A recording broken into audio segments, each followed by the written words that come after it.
All right, good evening, everyone. Welcome to the Monday, April 15th, 2024 Board of Commissioners meeting.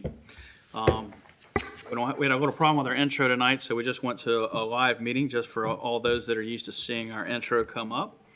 At this time, I'll call the meeting into order, and our first order of business this evening, as always, is our invocation and pledge of allegiance. This evening, we have Pastor Ethan Drum here of Coinjock Baptist Church to lead us in an invocation and pledge of allegiance. Would please come on up to the lectern. Good evening.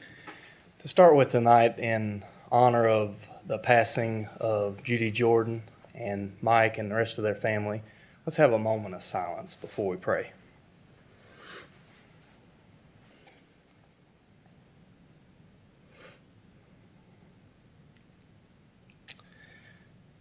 God, our Father, we come to you tonight in the name of our Lord Jesus, and we just want to thank you, God, for the day that you've given us, for the beautiful weather outside today. And Father, as we come tonight to conduct business, Lord, of this community, of this county, Father, it's our prayer, Lord, that you would guide us in all ways, in wisdom, in truth, and in righteousness, Lord, that all of the decisions that are made, all of the business that's conducted tonight would be ultimately in accordance with your will, that it would reflect the will of the people of this community, and that, God, that it would bring honor and glory to your name and to the citizens that live here, Lord. May it faithfully represent, God, what they stand for and what they would desire. And so, Lord, we pray for your help tonight. We want to pray for this grieving family, Lord, for Mike and their daughter Heather, and for their grandchildren, and the passing of Judy, Lord, and the beautiful marriage that they enjoyed for 42 years. We just want to give this family to you tonight. Pray that your grace and your peace and your comfort might be present with them. Father, we thank you, God, that in times of difficulty and grieving like this, Lord, that there is hope, because 2,000 years ago you sent your Son Jesus to die on a cross for our sins, that all who believe in him might have eternal life. And so, Father, we thank you for that tonight. We thank you that we can approach these times of grief and suffering, Lord, with hope and with joy and peace that passes all understanding. Thank you that you have provided that. And Father, so tonight as we turn this meeting over to you, we pray for your guidance, your wisdom, and your grace to do what is needed and what is right. And it's in Jesus' name we ask and pray all of these things. Amen. Pledge allegiance to the flag of the United States of America and to the republic for which it stands, one nation, under God, indivisible, with liberty and justice for all. All right. Thank you, Pastor.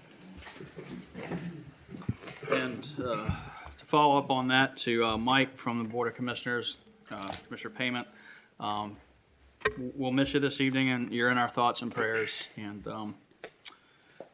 it's a tough time, so we look forward to seeing you back up here when you can. And next we have our ethics awareness and conflict of interest reminder from our county attorney. All right. Pursuant to GS 153A-44, a commissioner has a duty to vote on matters coming before the board, but may be excused from voting on issues involving the commissioner's own financial interest, official conduct, or on matters on which the commissioner is prohibited from voting under GS 14-234 or 160D-109.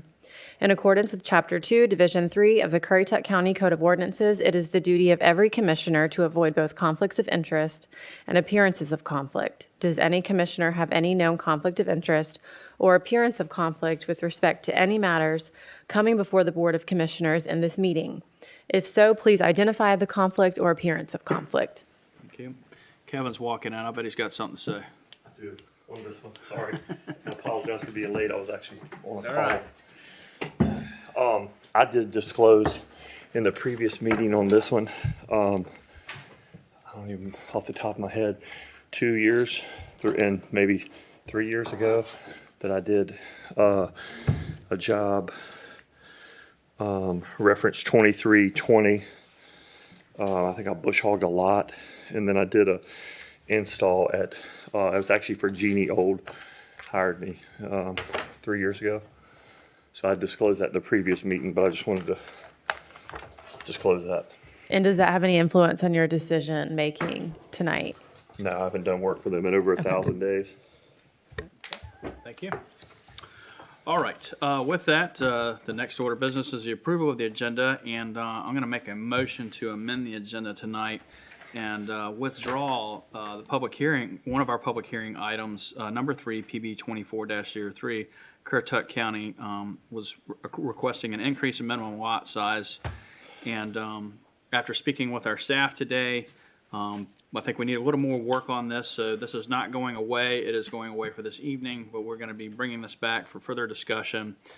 There's several areas of the UDO and the land use plan that need to match up, and we need further discussion about lot size and density. So the board's going to continue working, as we said we would, to reduce the number of homes going up in Currituck County. With that, can I have a second, please? I'll second it. Thank you. All in favor? Aye. Any opposed? All right, thank you all. All right, next up this evening is public comment. I have no one signed up. Is there anyone that came in late that would like to speak to public comment this evening? I got mine. All right, seeing no one jumping up, I will close public comment. And move on to commissioner report. Ms. Kitty, would you like to lead us off this evening? Thank you, Mr. Chairman. I'd like to ask, who knows what May the 14th is? 8 days after my birthday? No, I'm just kidding. Folks, it's statewide second primary election day. Yes, there's an election on Tuesday, May the 14th for the Republican nomination for Lieutenant Governor and State Auditor. Any registered Republican is eligible to vote in this election, and any unaffiliated voter who did not vote in the primary or who voted in the Republican primary is eligible to vote. Early voting will start on Thursday, April the 25th, and end on the only Saturday that you can vote, which is May the 11th at 3 o'clock. You will vote at the election board office for this election Monday through Friday, 8 to 5. And if you have any questions, give the election board office.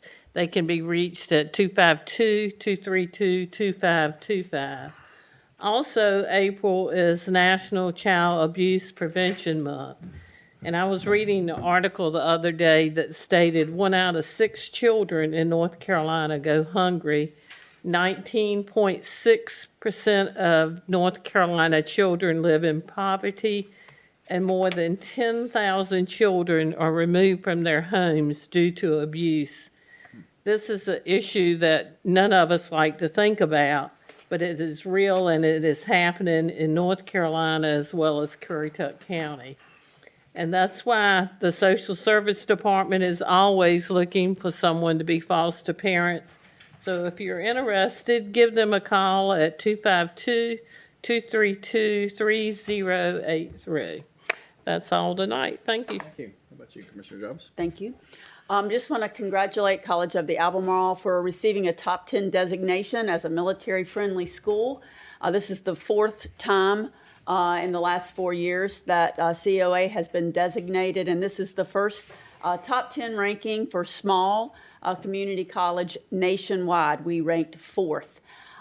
They've also been designated as silver and gold in the past, so they have continued to improve on that, and I'm very proud to be part of that organization.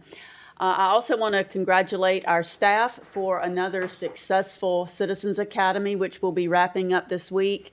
Throughout the community, I have heard nothing but glowing reviews from people who've been affiliated and been a part of this class, and it is such a great opportunity to learn about the county, how the county functions, what the departments do. You get to tour facilities, you get to hear so much about how our government locally supports our citizens and interacts with our citizens. So congratulations to all of the staff for the work that they've done for yet another successful Citizens Academy. And then just last, I would like to say we've had a lot of loss in the county over the last month. And there are a lot of people out there hurting. So I would just ask that you support those people that are hurting, be there for them, be present, and just to keep them in your prayers. Thank you. All right, thank you.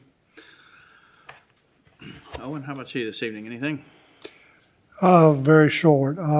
It is planting season, so you're going to see a lot of farm equipment up and down the highway, so just pay attention and be careful. All right, thank you. Kevin? Apologize for being late. I was actually assistant patrol on a call. I was pulling in here. A hot call came out, so I had to help them and then came here. So, like I said, the Citizens Academy last Thursday, I was there for a couple hours. We had a great class, very, very good questions. Myself, Captain Smith, and the sheriff, as well as our jail staff. It's amazing how, like, when people get to tour our jail and stuff like that, they get so excited. But it's, I mean, it's neat. I mean, you see some stuff, and I mean, you can visit, and you don't have to stay, hopefully. So, but it was a good group. I mean, the Citizens Academy, I know we kind of started that a few years ago with the sheriff's office, and you get so busy, it's kind of hard for somebody to step up to take that. So the county's doing it now, and we'll just go with that 1 week. When we do it, it's a lot easier. Right. But very, very good group. All the staff that did, I've heard nothing but compliments. The emails that we received, as you guys probably received as well. We have good people that work here. We live in a great place, full of amenities. So touch on that. I was missed prayers for Mike payment, who's not here tonight. Obviously, y'all discussed that probably before I got here. And his daughter, Heather, and her family. Like I said, Mike's an amazing guy who is a true giver to the community. Mike is a good guy, praying for him and his family. There's one more thing I forgot. A lot of stuff going on in the county. The traffic's getting busier. The weather's getting nicer. It's finally quit raining, so that's a positive. There was one more thing that was important that I wanted to say, but I'll probably forget it. And like I said, I apologize for being late. I checked on super early, so I'd get off early for the commissioners meeting, and it never happens. So, but I'm here. So I'll think of it, and if I do, I'll shout it later. But that's it for me. If you do, we'll pull a Jen Psaki and circle back. There you go. We'll circle back. So, but thank you. But, I know what it was. It was DSS. Our DSS does a great job. I'm sorry. I'm cutting you off, Paul. Taking your time. I haven't. But was helping them earlier today. They do a good job. And like you said, as far as child abuse and stuff like that, the Backpack for Kids is a program that was started by Butch Petrie, former commissioner, with a lot of local businesses that donate time as well as money. A great program. There's so many kids that you'd be amazed. Not in a good way amazed, that just, they go home, the Backpack for Kids program, they get food taken, and it's discreetly, because kids are mean. Kids can be mean to other kids, even in the elementary level. And the food is discreetly put in a bag on Fridays for them to go home. And some of the children, that's the only food and drink that they have that weekend is that. So if it wasn't for that program, like I said, there's so much good stuff that goes on in this county. It's not always bad. But that is a great program to assist with kids that, are not as fortunate as some others that have everything. So it's like you said, be thankful for what you got and thankful for what we have here. So that's it. That was it. Thank you, sir. You're up, Paul. Can you follow that up? Not really. I too express condolences for Mike's loss. I can't imagine what he's going through. And so, we've been praying for he and his family, and I would encourage those that lend themselves in that direction to do the same. When you've been married a long time, it's like a piece of your body. So, and actually Scripture would bear that out. So, and that's all I have this evening, Mr. Chairman. All right, thank you, sir. I'll be brief as well this evening. This past week, myself, Selena, and Rebecca Gay met with Senator Hanig and Representative Goodwin. As I reported at our last meeting, the county had an unfavorable outcome to a court case we were appealing around OCTAX, and it does affect the entire county, or has the potential to affect the entire county. So we were looking at legislative fixes that we could do, and had a meeting with them, as well as a legislative team we put together to lobby for us to work. So I'm not going to go into great detail about that, just that we did that until we have an outcome and a path forward.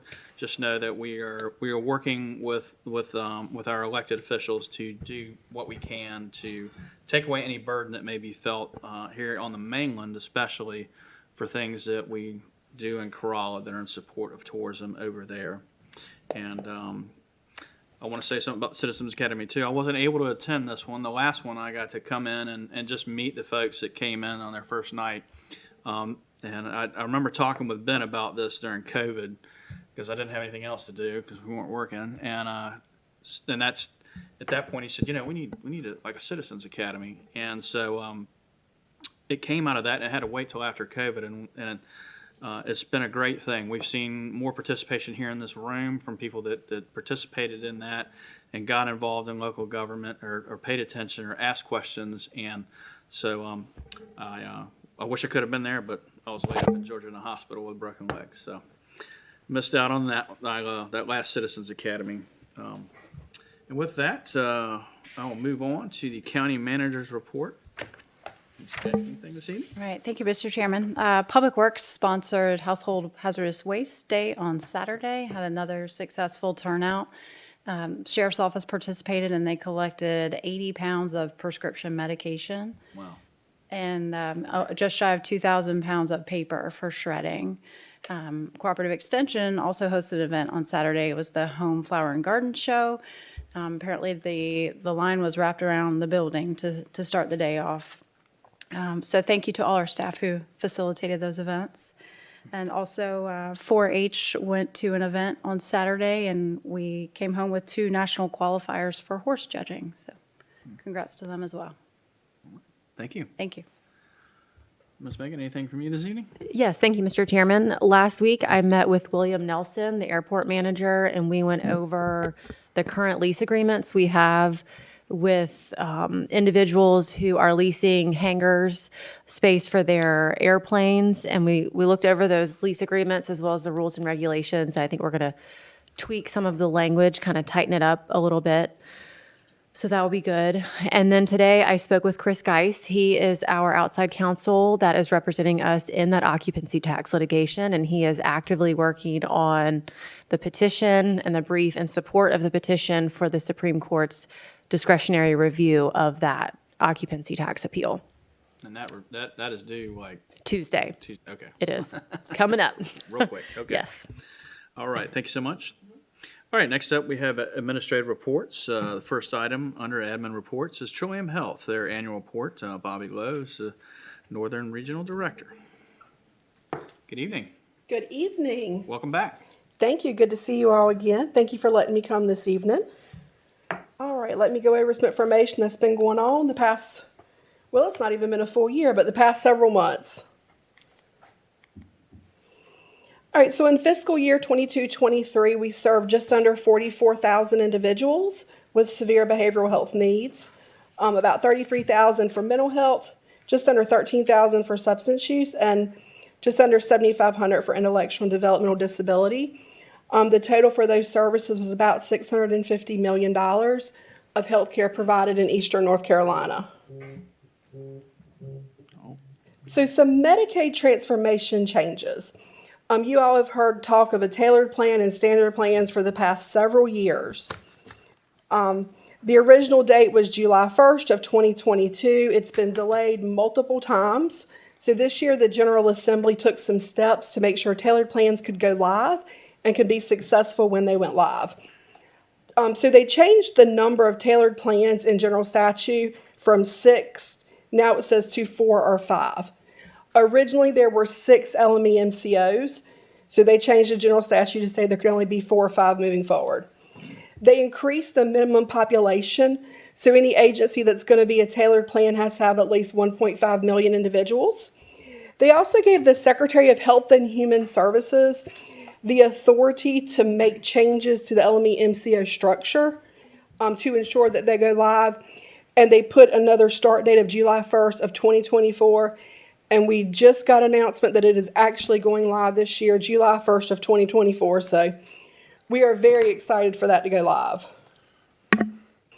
So with some of those changes, it brought forth consolidation. I have the timeline is on your slides, but I'm just going to kind of summarize it. On November 1st, the secretary issued a directive that required Sandhills and East Point to consolidate, and for them both to then consolidate with Trillium Health Resources, with Trillium being the surviving entity. So with the map you see, like from Greensboro down was Sandhills, and East Point was really like right on the edge of us. You know, we were the whole coast, they were like right beside us. So we all had to consolidate to form a 46 county entity. So that was directed on November 1st. There was a lot of work back and forth, as you can imagine, with consolidation agreements. The secretary approved the final agreement on December 18th, and our effective official go-live date for members was February 1st. So that is a pretty tight time frame. Trillium has brought on counties many times before. We had Nash, Bladen, Columbus all chose to come and join Trillium, and then Halifax selected to join Trillium, and we worked on that over like 6 months. But this was a quick time frame, but we put a lot of things in place to make sure that people's lives were not disrupted, honoring contracts and hiring all the staff. So far, for the most part, as far as services provided and staff and being a functioning agency, it has gone fairly well. So with that, 46 counties, our total population now covers 3.1 million. When Tailored Plan goes live, there'll be about 51,000 individuals who will be enrolled in the Tailored Plan, about 163 Medicaid Direct, and 287 individuals who are uninsured. So these are our regions. If you'll remember, like in 2015, we actually came to you and got permission to do the breakdown of the 3 different regions so we could have a board, 3 regional advisory boards. So now we're moving to 5 regions. So each of these regions will have a regional advisory board, and Currituck has 2 appointments. We have Commissioner McCord and Dr. Courtney's on our board. Each region has a CFAC, a Consumer and Family Advisory Council, and our governing board is made up of individuals from each of those regional boards. So just as it was before, the regional boards appoint people to go up to our governing board. So just a reminder on the Tailored Plan, what that all means is that the 4 remaining LME MCOs will be transitioning to Tailored Plans. And so for people who have the most severe behavioral health needs, substance use disorders, or intellectual or developmental disabilities with Medicaid, we'll be managing their total health care. So we'll be managing their physical health, pharmacy benefits, as well as their behavioral health care. For most other individuals who have Medicaid, their Medicaid has been managed since 2021 by one of the private insurance companies listed. They manage Medicaid for most people with Medicaid, and we'll be managing it for people who have the more severe needs. And that's the population we've always worked with. So this is not a new group of individuals we've supported. We've done lots of changes in care management to get ready for this, because this is a pretty big transition. We're working to expand provider-based care management to have providers in the community who can offer care management. We've also been doing plan-based care management because we are essentially a public health plan. And so people can receive care management through their health plan. We've also done some specialized teams. I'll point out the T-STAR, and that's a Trillium Support Transition and Reentry, and it focuses on individuals who are in prison who might be Trillium members to try to help them transition out successfully. So after they've done their time, they come out and get support around services and what they might need to reenter society more successfully. Care management is also focusing more on whole person care and also looking from a population health aspect. Just a couple updates. We've done some substance abuse prevention in schools. Here in Currituck, we actually had an Opioids 101 that was done by the Post Center. That was done in the spring. The school hosted that training. We continue to offer naloxone kits, so we always offer them to the county. I'll be calling you again in a few months with some more naloxone. But this year we were also able to give some to College of the Albemarle and for them to put that at all of their campuses to try to make that be readily available.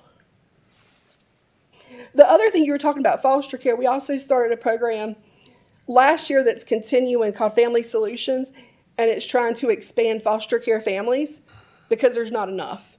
And so we have a company who's also working with different DSSs to try to develop more foster families. A couple upcoming projects.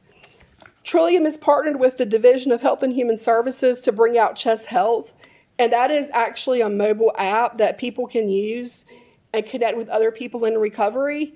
It focuses on substance use. We also received some funding to start a program called Back at Home, and that's going to focus on people who are unsheltered, who have mental health needs. So we're working on getting that up and running. All right, some Currituck numbers. So in Currituck County, we serve 496 individuals, and that is an unduplicated number. 363 for mental health, 121 for substance use, and 75 for intellectual or developmental disabilities. And that is all I have tonight. I will take questions. Questions this evening? I was just going to thank Bobby. I'm on the mental health board with her. She does a great job. She's everywhere. She delivers I always call it, it's Narcan. It's easier. She delivers the Narcan to the county. She does an excellent job. I know Commissioner Jarvis used to be. She passed the torch to me, and I was on it before. But Bobby, like I said, she keeps the meetings interesting and does a good job. Thank you. Or maybe I help keep the meetings interesting, probably. More. But it is, and it's Dr. Barbara Courtney, who is a Currituck resident, just added to she does it. She's a very passionate person, but they do a lot. I mean, like when it says and you can't discuss it, but the 363 mental health situations in the county, you'd be amazed that and that's possible 363 transports. That's almost one a day if you do the math. And the facilities, there's not a lot of facilities, and that's the struggle and the problem. But I did find out, if somebody has, and this is not disclosing anything, but if somebody has a mental commitment issue, whatever, if we go to OBX hospital, they have law enforcement on scene to help if there's somebody gets violent. Mm-hmm. Anybody sits in the ER for over 24 hours, I don't care who you are, you could be completely fine and you've had enough. I mean, that's no joke. But October 1st, the state actually passed this general statute. Hospitals, Albemarle does not have law enforcement. So you'll take somebody off the road or whatever. Not that that's an issue. I'm not saying that in any way. But October 1st, 2024, by state law, general statute, Albemarle Hospital is going to have law enforcement on scene 24/7. So that will assist not to take away from the county or whatever. And not that person's not important because they're a resident, they're a person too. But like I said, there's a lot of those where. And the facilities, the closest one here is an hour and 40 minutes, and some of them are 3 hours. I know Windfall's going to open back up. There's hardly any juvenile assistance through the county. Windfall and Perquimans by the DOT station on 17 is getting ready to open up. They keep kicking it back a little bit further, but I know it's opening this year. But we drive as far as to Winston-Salem, and we've actually went as far as almost to Murphy to take somebody for a facility. So there's a lot to it. But like I said, there's a lot to everything Trillium does. Our mobile crisis, your team with those guys are amazing. If somebody it's a free service. If somebody's having problems, everybody in this room has problems either today or some other day. You can call and it's free. I mean, there's not much stuff free in the world, but that, mobile crisis you can call. And Trillium, like I said, Bobby does an awesome job. So thank you for all you do. I appreciate it. Thanks for your support. And Bobby, I just want to personally thank you for all the work you've done with the county on the opioid task force that we are in the process of transitioning to an advisory board. And I just really appreciate your leadership and guidance on that. Thanks. I enjoyed that quite a bit. I enjoyed working with that. And I'm happy to help in any way I can in the future. We'll be calling you. Anytime. She'll call you. Please do. All right. Thank you so much for coming out All this right. evening. We appreciate it. Thank you so much. All right. Next up is the Albemarle Commission is here this evening with an update from Michael Irvin, their executive director. Good evening, sir. Thank you, Chairman White and Commissioners. Thank you all so much for allowing me to appear. For over 3 years, I've been trying to get to Currituck, and for one reason or another, I never have been able to present to you. So I am not going to go back over the last 3 or 4 years and tell you what we've done, but I wanted to just give you a quick summary as to why you were important to us, and hopefully we're important to you.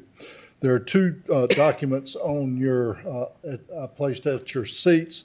The second one is the one that is involving perspective that we analyzed in August of last year. So that's just food for thought. I'd like for you to take that and possibly read that. And if you've got any questions, you can call me and we can discuss exactly how that's presented. It's pretty obvious that northeastern North Carolina and many times are overlooked at the state level in all sorts of realms. Therefore, that's what this op-ed piece was all about, trying to get a little bit more push from maybe our counties at the state level to see if we can't get more assistance either in economic development or some other realms. So just take your time and read that and call me at the office if you'd like more information. The first piece that I gave you that is dated today, April the 15th, discusses what activities we perform within the Currituck County. The big thing that I want you to recognize is your investment in the Albemarle Commission and the give back, or what we do for that investment. Your annual dues are a little over $91,000. The things that we do are listed below. One of the big things that we have been pushing lately is housing. This year, when I say this year, we're talking about fiscal year from July 1 until March 30th. We've spent right at $94,000 in doing home repairs. Those could be emergency home repairs for the elderly. They could be individuals that have a major leak in their roof that cannot afford to have these repairs done. And we anticipate that by the end of this fiscal year, we'll spend about $100,000. So most of our projects in Currituck for this year have already been done. But next year, we're over doubling it. We're projecting to do $219,000 worth of work in Currituck County next year. One of the big undertakings we took on 4 years ago was broadband and broadband expansion. For years, everybody has really harped on not having true broadband within the counties and municipalities throughout our region. We undertook this 4 years ago and have pushed out, and because of that, we've got a lot of response at the state and federal level. Now, all of it was not us. You know, there are some good things that came out of COVID, and this is one of them.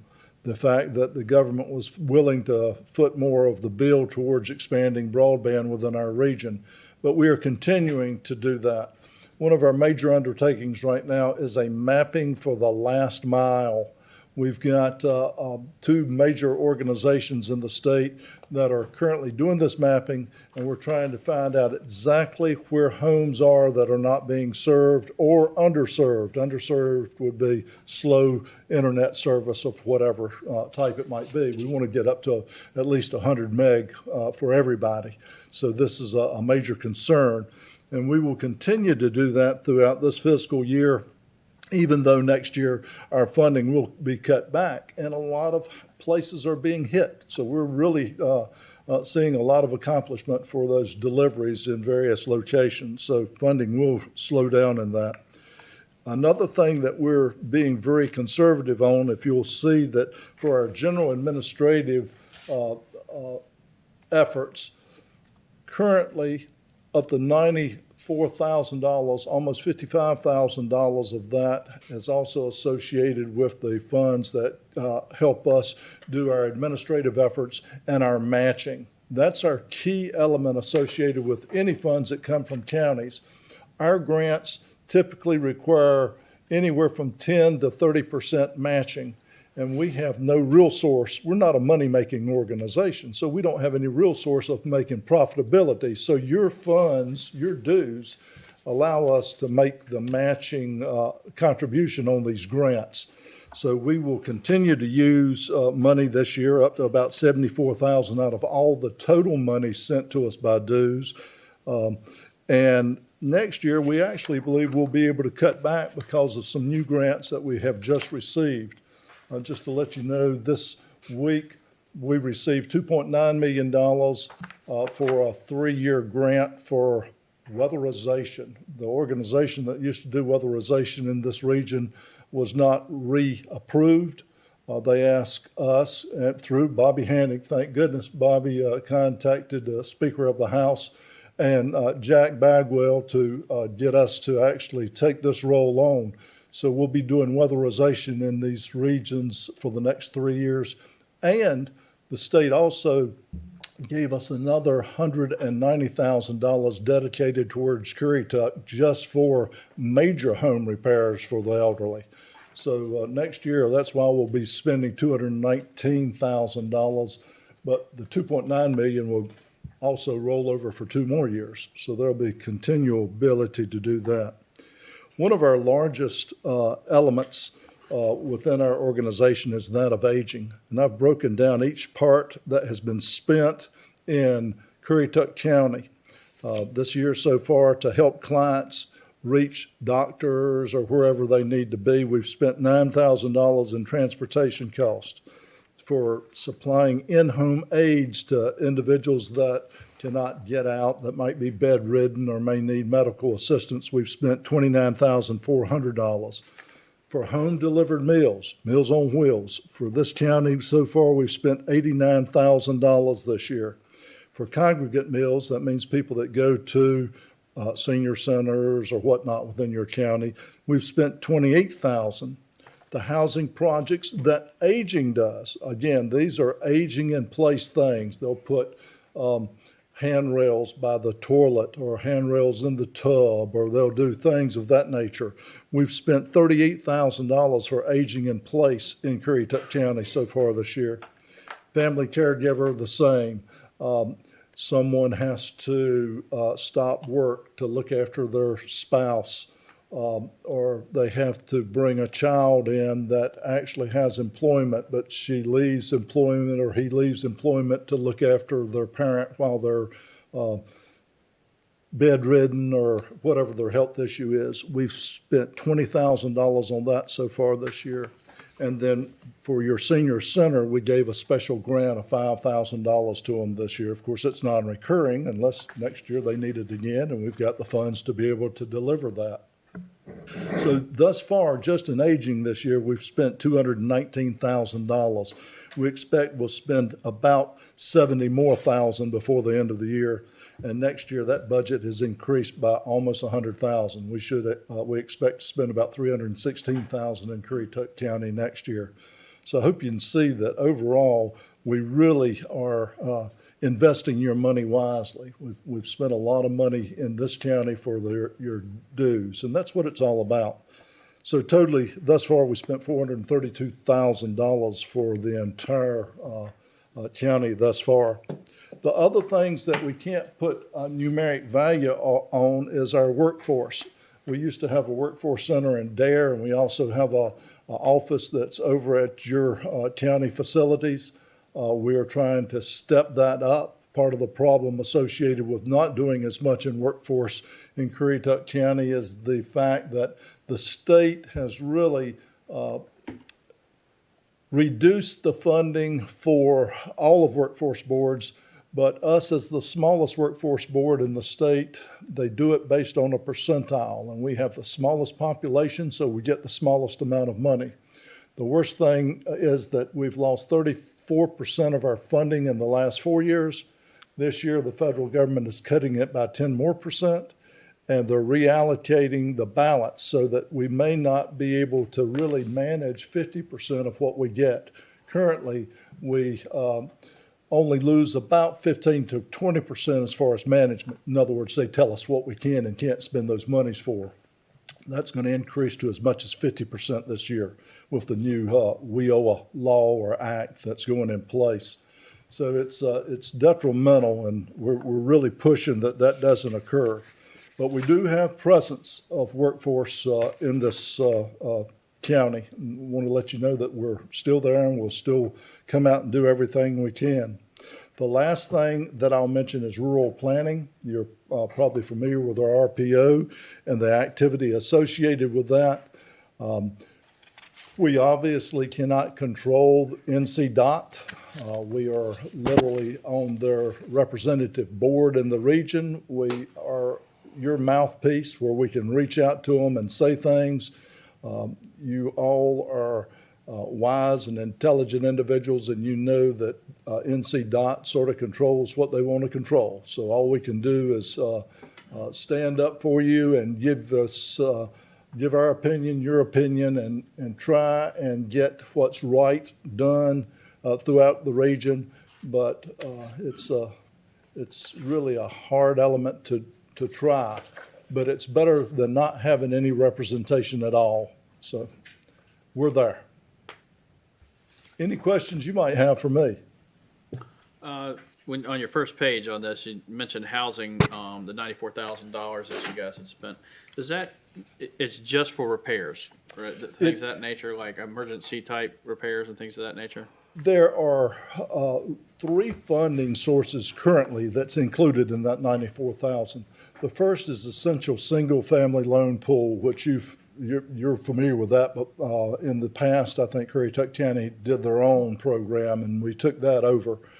That is, you still have to be qualified for that, but it's generally major. It would be like you have to replace the roof, you have to replace floors, you have to do major work. So those repairs run anywhere from $34,000 to $40,000 without an exception, and they can be an exception. We've done up to $90,000 worth of repairs on homes.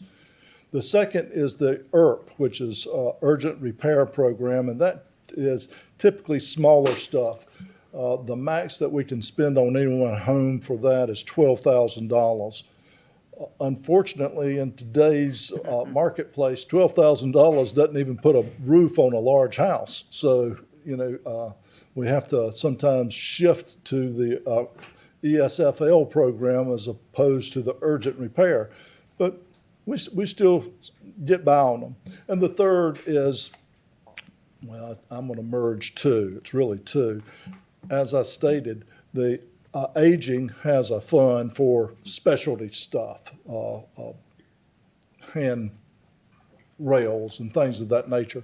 But also, we were very fortunate 2 years ago that Bob Steinberg, who, in a way, Bobby took his place, allocated $1.374 million to us, and out of that, about $300,000 was dedicated to do repairs to individuals' homes that did not meet the normal criteria. In other words, the criteria typically is you've got to be 65, you've got to be a disabled veteran, you've got to be a single parent with multiple children with fixed income. So there is criteria. Sure. But with the monies that we got through the legislature, we could be a little more free with those decisions. If we saw somebody that, let's say they were $5,000 over the limit and they had 4 children at home and no spouse, then we could fudge it a little and it would be approved. So that's what we've done with those $300,000. Okay, thank you. Anything from the board? Any other? I'll say I've served on the Albemarle Commission since Mike has been there, and he's done a great job in getting the Albemarle Commission really representing the counties in the region. Well, thank you. And I will say this, when I took over almost 4 years ago now, we had a budget of $6.7 million. This year we'll be operating on $14.2 million. I know it's not a big sum compared to probably your budget, but the fact is we've over doubled in 4 years, and it's all for our constituents. Again, this isn't anything that goes in my pocket or anybody else's. It goes to your residents, the other county's residents. So that's key. All right. Thank you all very very much, much. sir. Have a good evening. Thank you.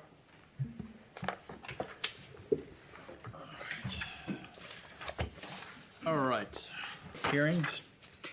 And before I jump into that too far, one of the discussions we've had over the last couple of years is about public hearings and public comment and what that actually means. So I thought I'd take a moment before we get into that and have our county attorney talk about that a little bit. What the board can hear and consider in the middle of a quasi-judicial hearing, which is going to be our first agenda item under public hearings, from individuals that have signed up. Yes. speak. Okay. So the evidence presented that you are entitled to hear is, it has to be material, substantial, competent evidence. So what that means is any opinion should come from an expert on particular items. A lay witness is allowed for anything they have personal knowledge of. However, they cannot testify to their opinion about something unless they have the education, training, experience, expertise in that field. So for those that have signed up, if they, for instance, knew about flooding concerns on a piece of property and had firsthand knowledge of it, they would be able to speak about that. They could say, okay, on April 15th, 2024, I saw flooding. Right. Because they saw it, but they couldn't say, oh, well, that flooding is caused by Right. such and such. There's a clear difference. Okay. Yep. Just want to make that clear to those of you who signed up who've maybe not been through this process before.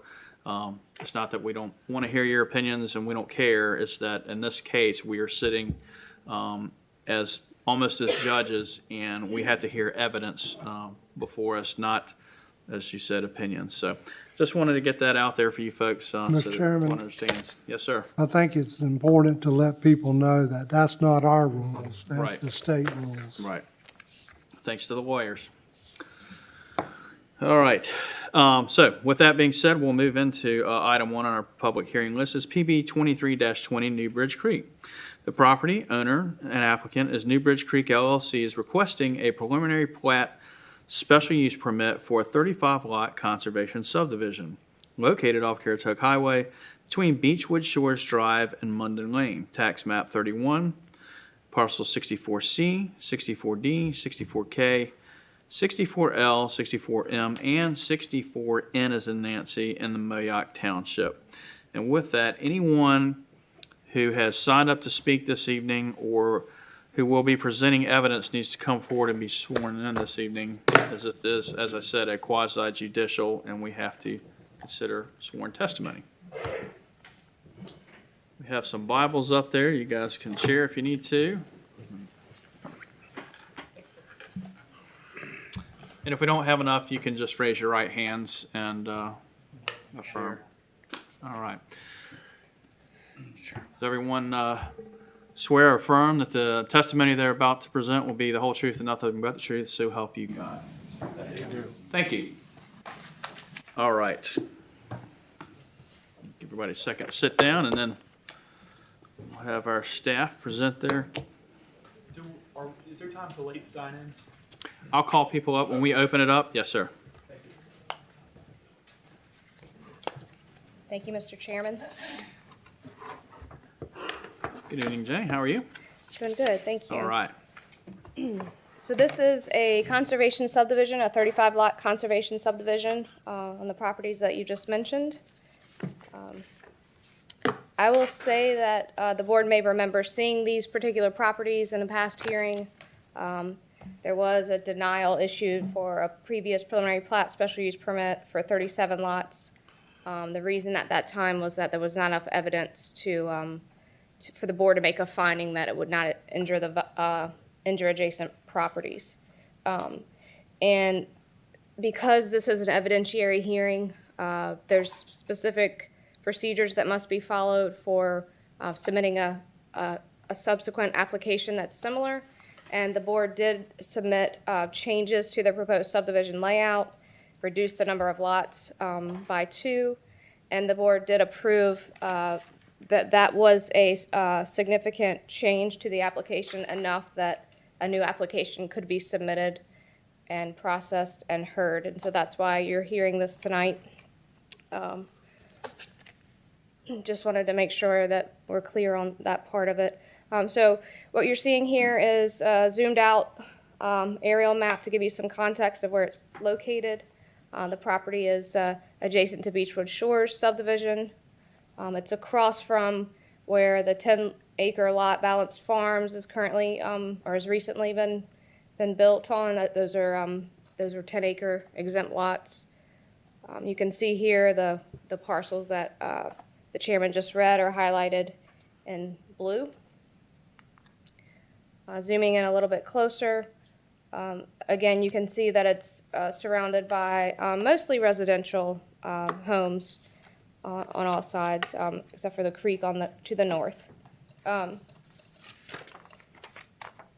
property is zoned agriculture, and conservation subdivision is required in agriculture now.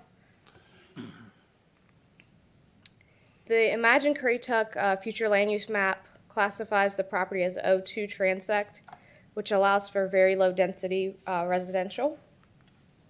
The property is also within the boundaries of the Moyoc Small Area Plan, and here you can see the future land use map from that plan that shows a majority of the uplands of the property being designated rural, and the areas adjacent to the creek and the wetlands as conservation with that plan. That plan does say that rural areas densities should be limited to up to 1 acre, 1 dwelling unit per acre. Here's a zoomed out view of the subdivision, so you can see the proposed lots as well as the environmental features that surround the lots. Again, conservation subdivision and agriculture, proposing 35 lots. The overall density is 0.35 dwelling units per acre. The lot size minimum is 30,000 square feet, and the lots do vary from 30,000 to 38,245 square feet. The minimum open space required to get more than that 0.33, the 0.35, is 60% open space, and this project is actually providing over 70% open space. And instead of giving a park area to the county, they will be paying a fee in lieu of park land dedication. And that will be paid upon final plat if the subdivision is approved. Here's a little bit zoomed in version of the subdivision. And you can see on your agenda packet on page 5, there's information related to the infrastructure. So the applicant is proposing county water. It will be on-site septic. Page 27 of your packet, you can see some information related to the Albemarle Regional Health Services review of the lots for site evaluations. And Kevin Carver has submitted an email that says that the lots will be considered provisionally suitable with the addition of the sand fill as stated in the site evaluations. And all of the site evaluations were the same. And the comments were that the recommendation is to fill the house pad higher than the finished septic tank grade and swales along property lines to promote surface water runoff. Sandy loam at 5 feet.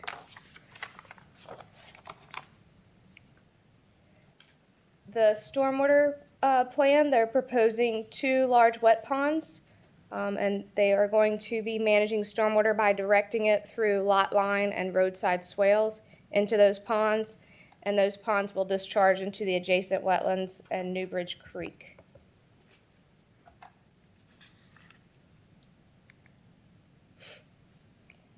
For landscaping, there is a proposed streetscape here. Projects that are within, I believe it's 1,000 feet of a major arterial have to provide streetscape buffering when you can see those from the road, so they're providing those there. You can also see that they're providing street trees, as well as a buffer here adjacent to the 10-acre lots to the, I guess they're to the north, but it's a 100-foot wide buffer. They're also providing a 30-foot buffer from all wetlands. And you can see here they're providing CBU here. And then there's some parking in the rear, and there's a boardwalk with access to the creek here at the rear of the development. So they are providing some recreation improvements and boardwalks in the open space. They'll also be doing, putting in sidewalks along the streets. The roads will be in 50-foot right-of-way, and they'll have sidewalks, 5-foot sidewalks on either side of the streets internal to the subdivision. And then on this entrance street will have an 8-foot path on one side of the subdivision road. Any questions on the infrastructure part at this point? All right. I will show you, this is just a typical lot detail layout as well as the roadway section I was speaking of, where you're seeing here the path on one side, and through the subdivision you can see the path on both sides.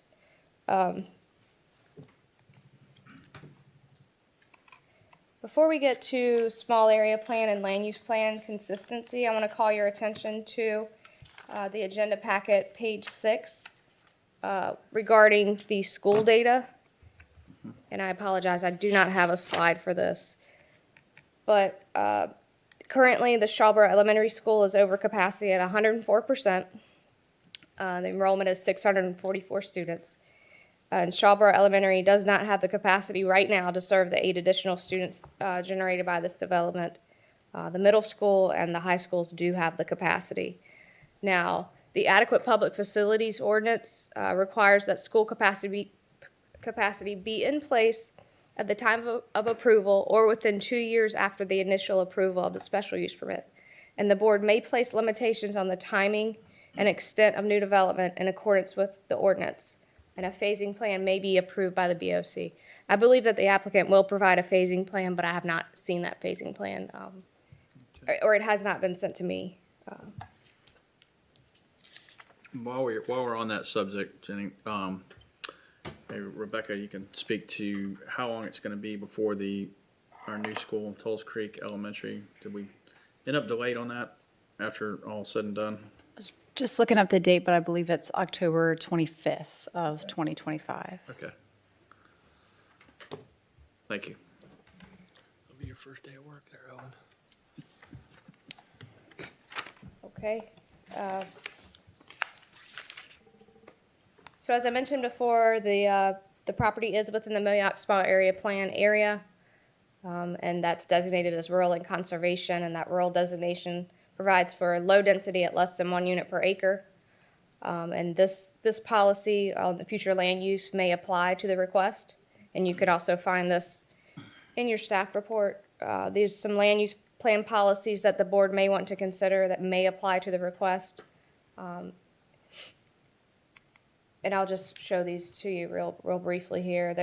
I'll go back. There's land use plan policies related to land use, policies related to infrastructure and county services, transportation policy, environmental policies that apply, parks and recreation policies, and then some policies specific to the general northern mainland area for land use, as well as the Moyock area for land use.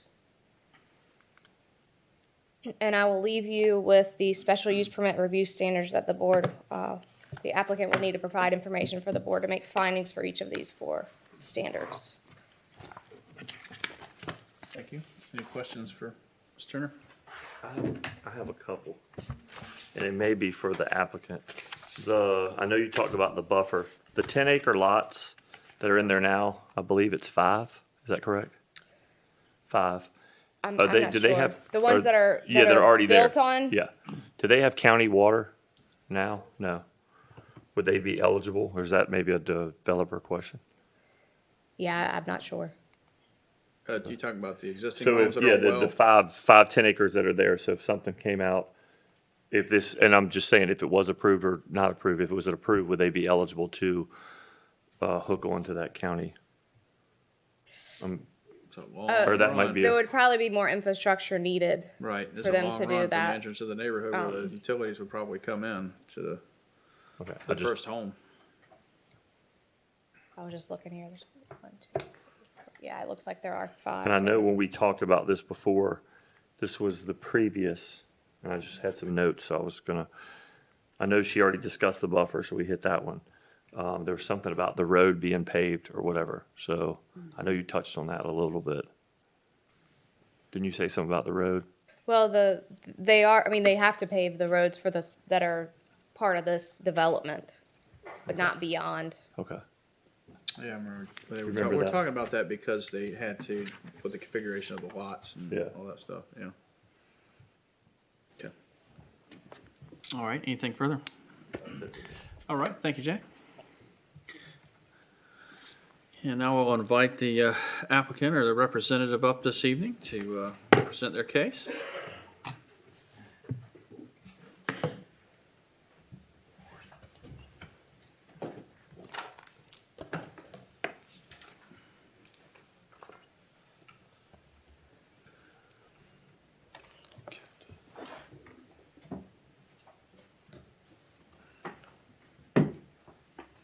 Good evening. Good evening. I'm Bill Brumsey. I'm the attorney for the applicant, New Bridge Creek LLC. And first, I'd like to thank Jenny for the thorough report that she always gives. As been stated, this is a 35-lot conservation subdivision. The original plans for this were presented to the board in 2020, and that was the 37-lot subdivision that was not approved by the board. In June of 2023, the applicant came back with the change to the subdivision, in which this board did approve and decided that the revised plan could go forward.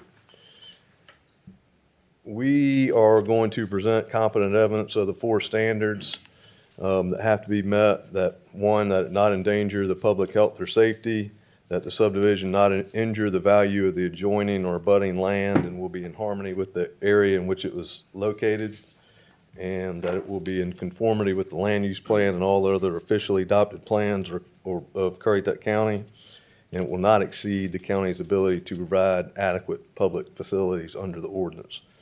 Mark Bissell is going to testify to standards 1, 3, and 4. And Hunter Howell will testify regarding standard 2. So I'll call Mark up and let him take mic here.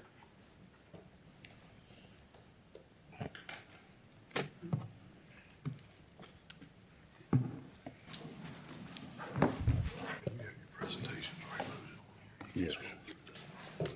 I think it's this one, if I remember right. Look at that. All right, please state your name and address for the board.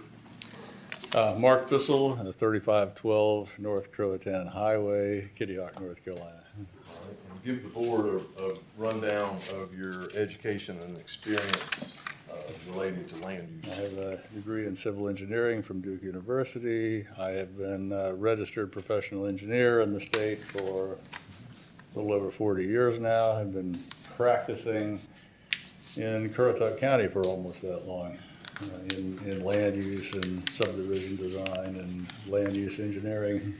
Okay. All right, and have you previously qualified as an expert here in Currituck County before this board? Yes, I have. Right. I would like to tender Mark Bissell as an expert in land use, land planning.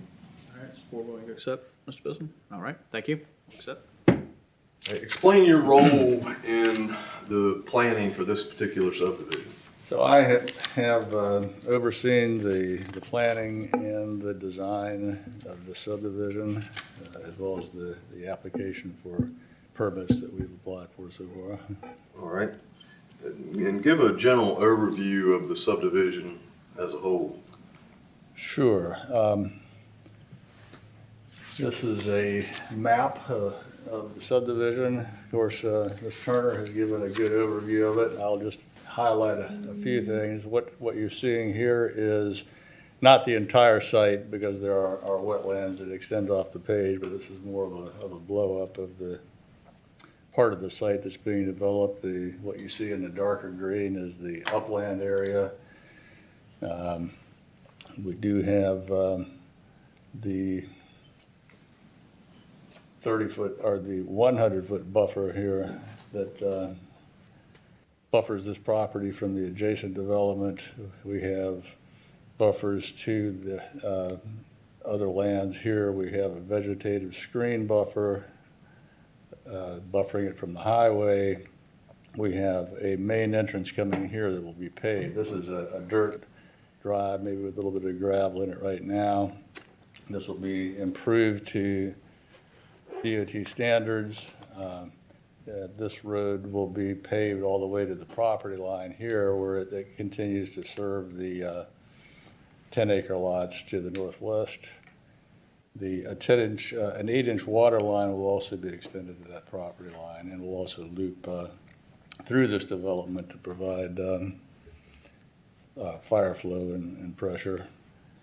We have added phase lines to the development plan here. The developer has offered to provide a 3-year phasing plan to do 12 lots per year with voluntary phasing for the first. So the first year, this would be phase 1, the entrance and part of this loop road and the mail kiosk area would be developed in one of the stormwater BMPs.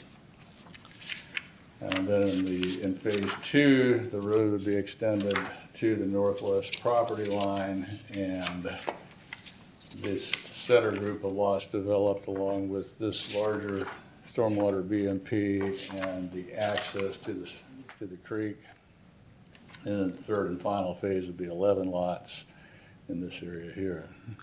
Mr. Bissell, while you're on phasing, this project gets approved, phase 1 comes online. How far out would it be before you actually could put somebody in a home with all the site improvements, et cetera, permitting process, everything you have to go through, just as a general timeline? We are actually anticipating that the first house would be ready for occupancy in October of '25. Okay. So right when the school opens up. Isn't that amazing? All right. Okay. Thank you. Amazing coincidence. Mr. Bissell, can I ask you a question too? Phase 1, far as if this a project, like I said, if it was approved, the buffer between the property and the 10 acres, would that be installed part of phase 1? I mean, so that was. Well, I suppose it could be, but you've actually got, oops. I was just curious, just to grow in. We've actually got a 900-foot buffer there, though, from that first phase. Yeah. And when would the boardwalk and the amenities be put in? What phase would that? Phase 2. Phase 2. Well, the CBU area would be put in phase 1, and the boardwalk and parking area in phase 2.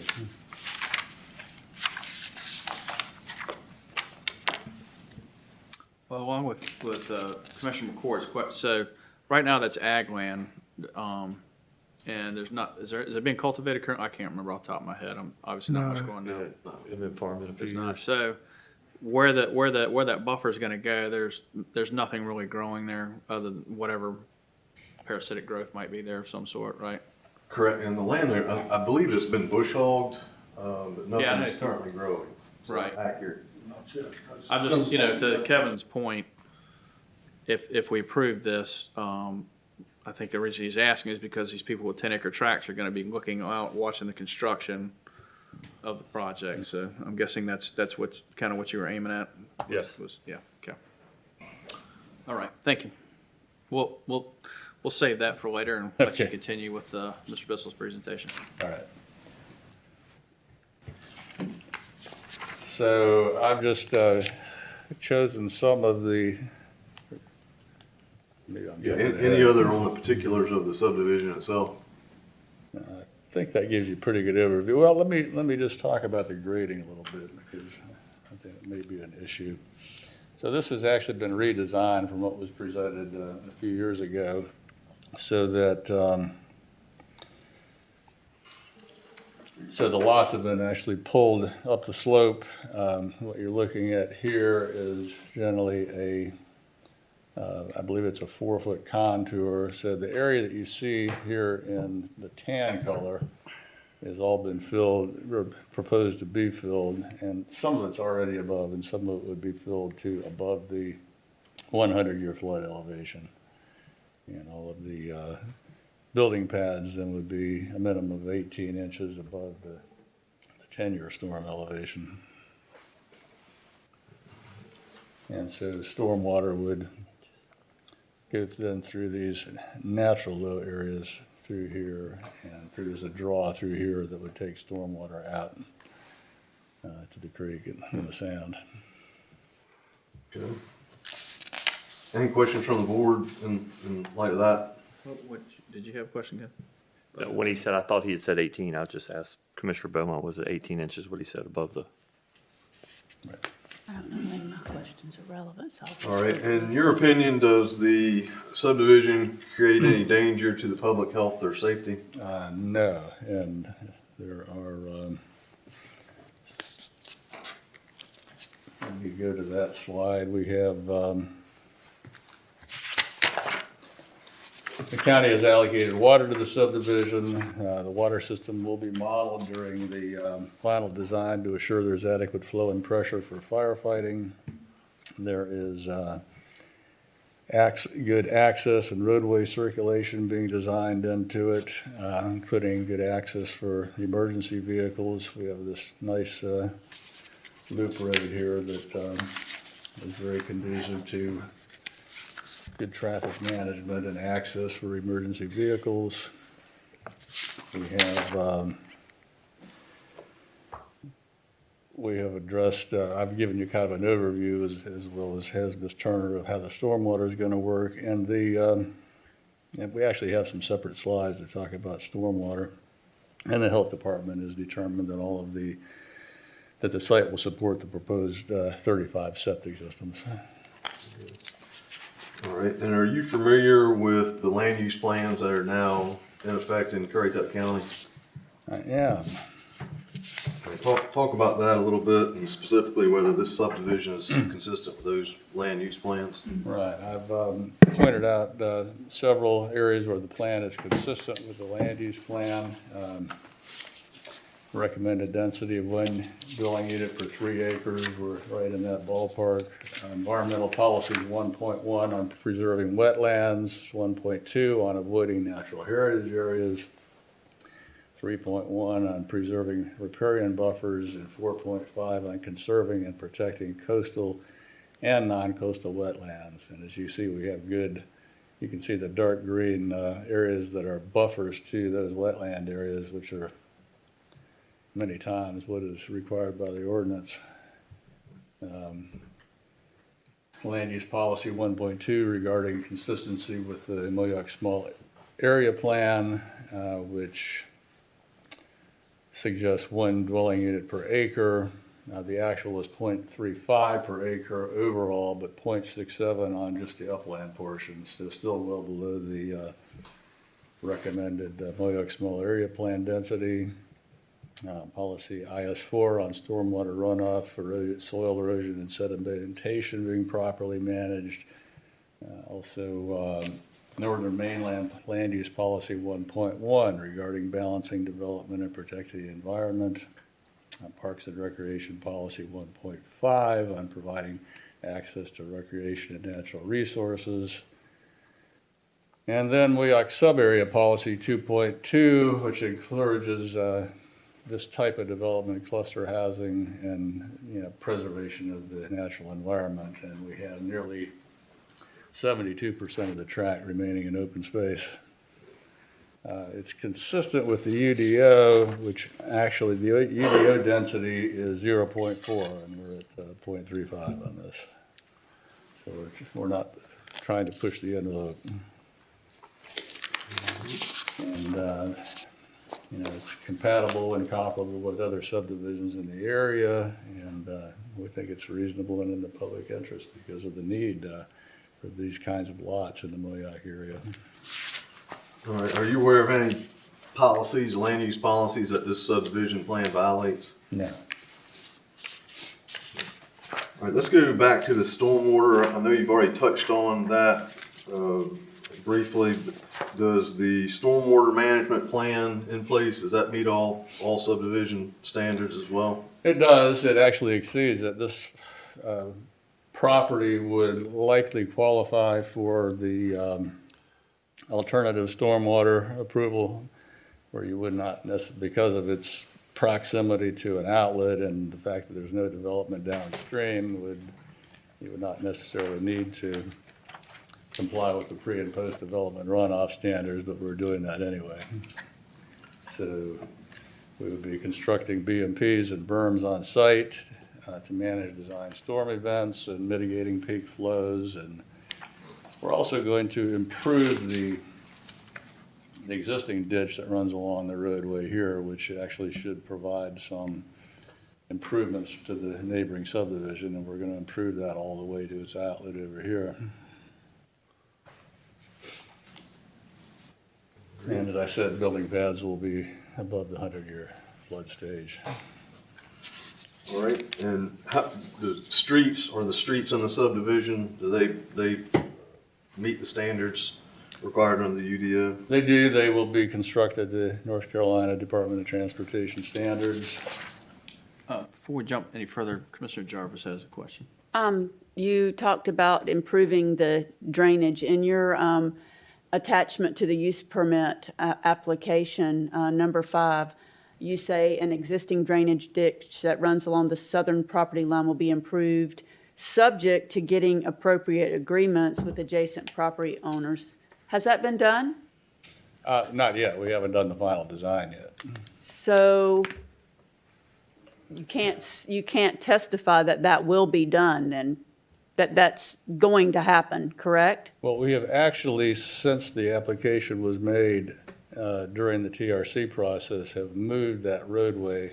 So there's at least some improvement that can be done to the entire thing, to the entire length of it, and significant improvements from about this point here on. Okay, but not that southern area that has need for the easement to get that from the adjacent property owners? If we're going to go beyond the property line, then we would need to get the adjoining property owners' permission. So even without that agreement, it's gonna make the drainage better for everybody? Even without those agreements, we can make some improvements there. And then you also, in the explanation, explained that the building pads are going to be 1.5 feet above the 10-year flood. I'm assuming the houses are going to be built on a slab, right? Typically, they would be on an elevated slab. Okay, an elevated. So what does a 10-year flood look like then? Explain that to me as far as what does that look like if they're 1.5 feet above the 10-year flood? Well, what we actually do is a runoff model that we put in the computer along with the grading plan, and then we apply that storm event to it, and we map what that backwater is going to be throughout the subdivision, and we would look at each ditch at each property line soil and figure out what the final elevation of that design storm is at the highest place, and then the building pad would be 18 inches above that level as a minimum. So that happens after approval as well? Right, that happens during So the we, final once again, design. are hoping that happens, right? Right. Trusting that happens, trusting that happens? Okay.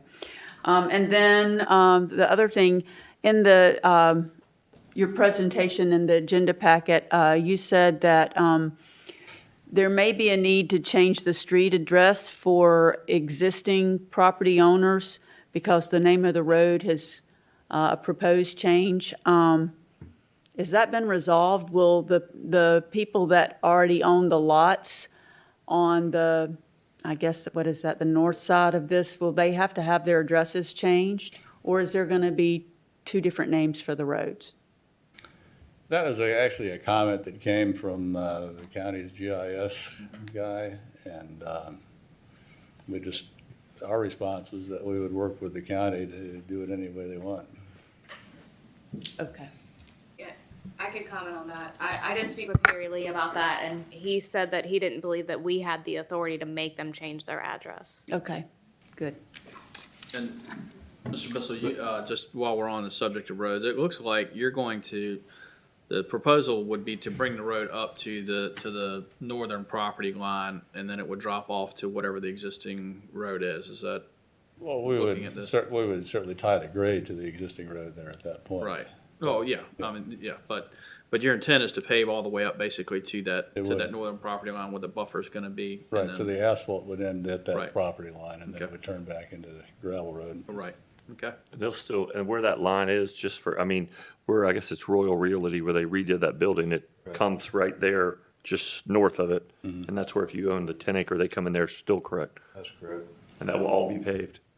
the entrance. It will, and in fact, we'll If be approved. making that entrance safer because right now it's kind of willy-nilly in there, and it's not a really well-defined road, and then you have it kind of veers off into the parking lot of the commercial building, and what we'll be doing is actually squaring that up and making that part of the road to a DOT standard, and then moving that turn into the parking lot farther away from 168. And there will not be a decel lane if you're approaching from the south headed north to turn, when you're turning right in. No, it's decel lane isn't required for that Okay. number of lots. Thank you. Any other questions regarding the streets? Thank you. Okay. Bissell, does the subdivision exceed the county's ability to provide adequate public school facilities? No. As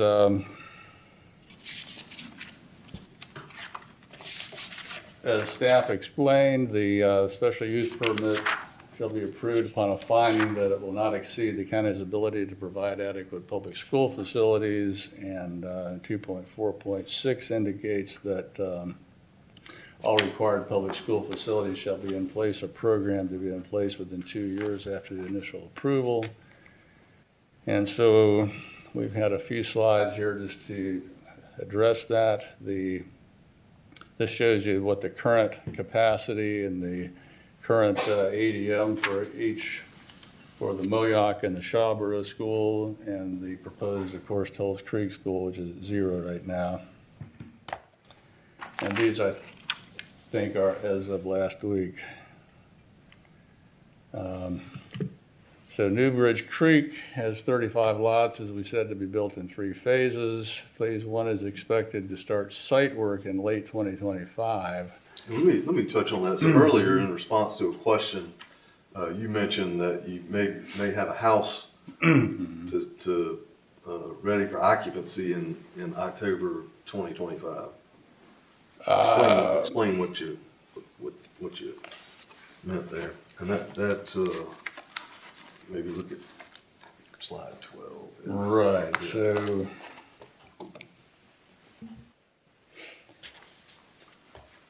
So if you look at the schedule that we would be on for the approval of so if the special use permit is issued, then we go into the final design. That takes several months, and then we get to go and apply for state permits. Then we go through another technical review committee review. So we're looking at a minimum 6-month process before there would be permission to break ground. Then there would be at least a 6 or 8 month construction period for the site work, and then a couple more months of review and approval process before the plat goes to record. Once the plat goes to record, you're looking at probably at least 6 months before the first house is ready for occupancy. So that's pushing us well into 2026. Mr. Bissell, I thought that in the initial presentation, we were looking at the first CO October 25. That's incorrect, correct? That is probably more aggressive than. Well, I'm looking at a slide. I have misspoken on that. I'm looking at this slide that says Phase 1 starts site work in late 25, which arguably October is kind of late in the year. And assuming, going back to if you could start construction on the house itself, that's not going to be before the site work's done. I would imagine the best you're going to break ground on a house is going to be early 26. Is that? That's. Am I missing? That's what we're looking at, Okay. and that's what's reflected on this slide. So probably, So, with what I know of development, you're looking at probably 26, not 25. The 26 to 27 school year is probably the first year where we put students in the school. Okay, thank you. And again, it's a total of 8 students, and we're talking about 3 per year.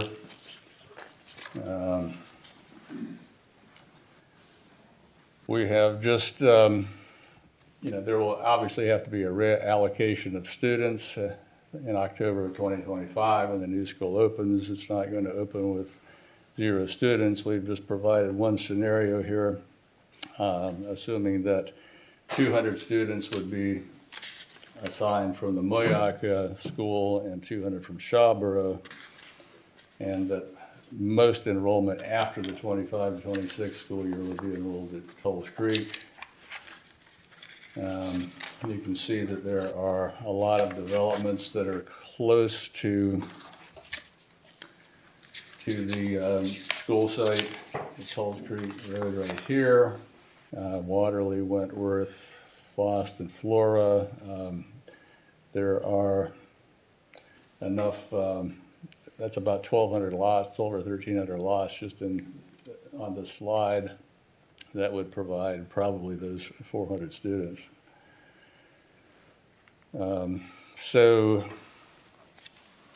projection then for once the new school opens, this is assuming a 5% growth in ADM from current numbers, and then those 200 student transfers, so you would be opening the new school at about a 50% capacity, and the other 2 existing schools would drop to about 75% at that point. All right, and your projected occupancy for a house in this subdivision is October 2026? Yes. Which is 1 year after the opening date for Tulls Creek Elementary? Correct.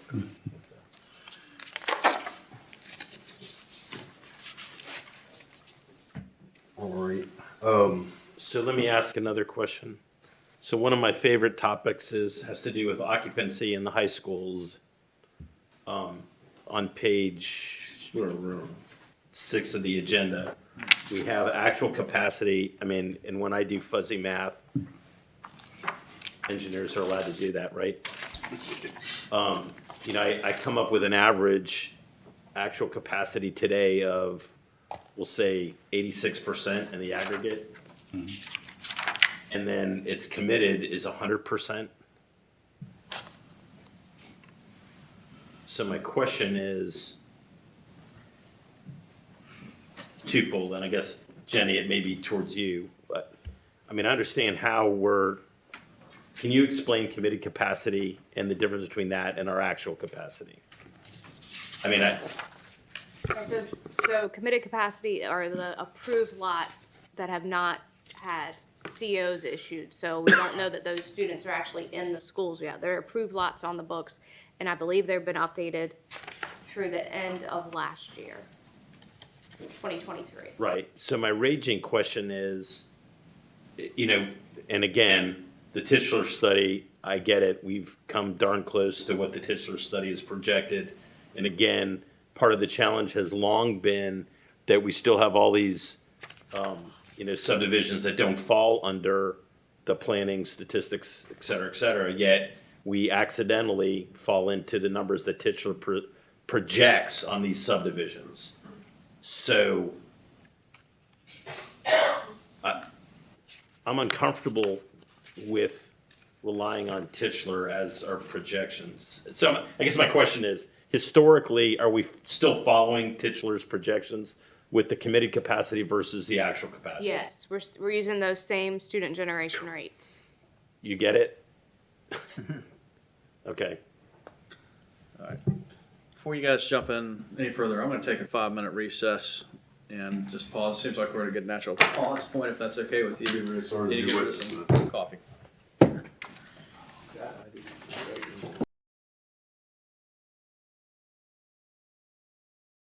FAS.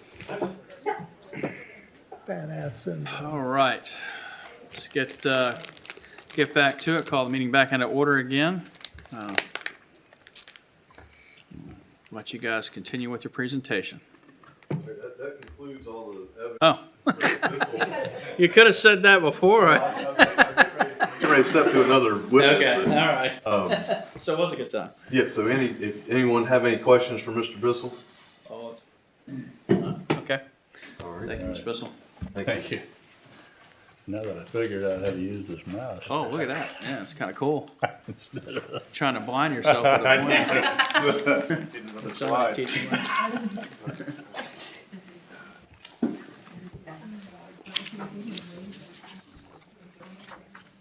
All right, we're back ready to go.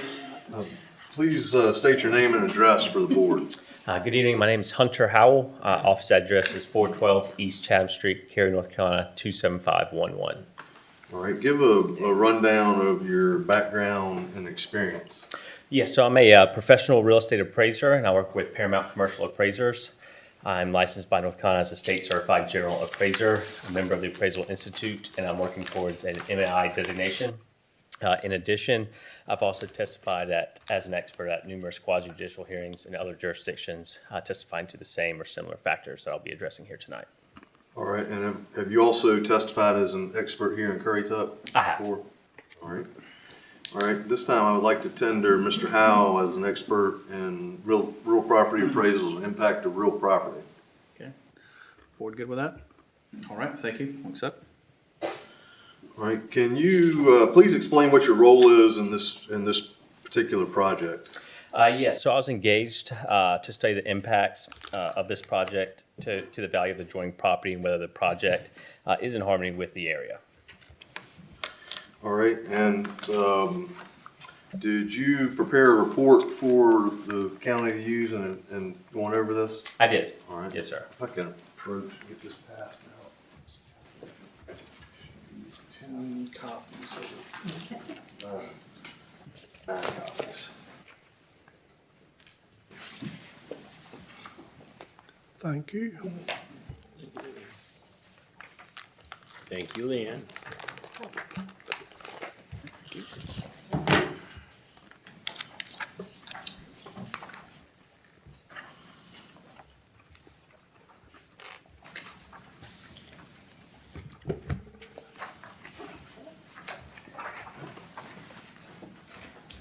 All right, explain for the board how you evaluate the impacts on the proposed use on the adjoining and abutting lands. So as just got passed out, I prepared a report which analyzes the effects of the proposed development to the surrounding area. This report looked at the surrounding land uses and residential values over the previous 3 years to determine market demographics and trends.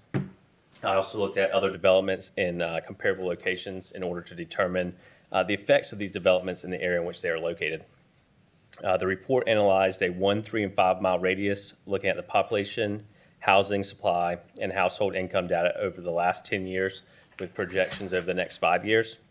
And this data is located on page 3 of the report. The population within a 5 mile radius is expected to grow annually by approximately 1% over this 5-year period. We also analyzed the housing inventory and price per square foot over the last 3 years. There's a sharp decline in homes available in Moyock starting in 2019, with price per square foot increasing over that same time period. This indicates that there is a need for additional inventory of homes to keep homes affordable in the area. Did you also analyze how the proposed use is anticipated to impact the surrounding property? I did. So in general, there's a positive impact to surrounding properties with the type of development proposed. As new residential developments come to areas, it enhances the surrounding areas positively in terms of property values. Increasing home values increase the value of available vacant land as developers look to fill the void of additional housing options. This has been seen in several instances across the eastern part of the state. We looked at 3 large residential subdivisions with master plans in other formerly rural areas and found that they have tended to increase adjacent land values. And this can be found on page 9 of the report. The proposed development is surrounded by single-family residential dwellings, vacant agricultural land, and residential subdivisions.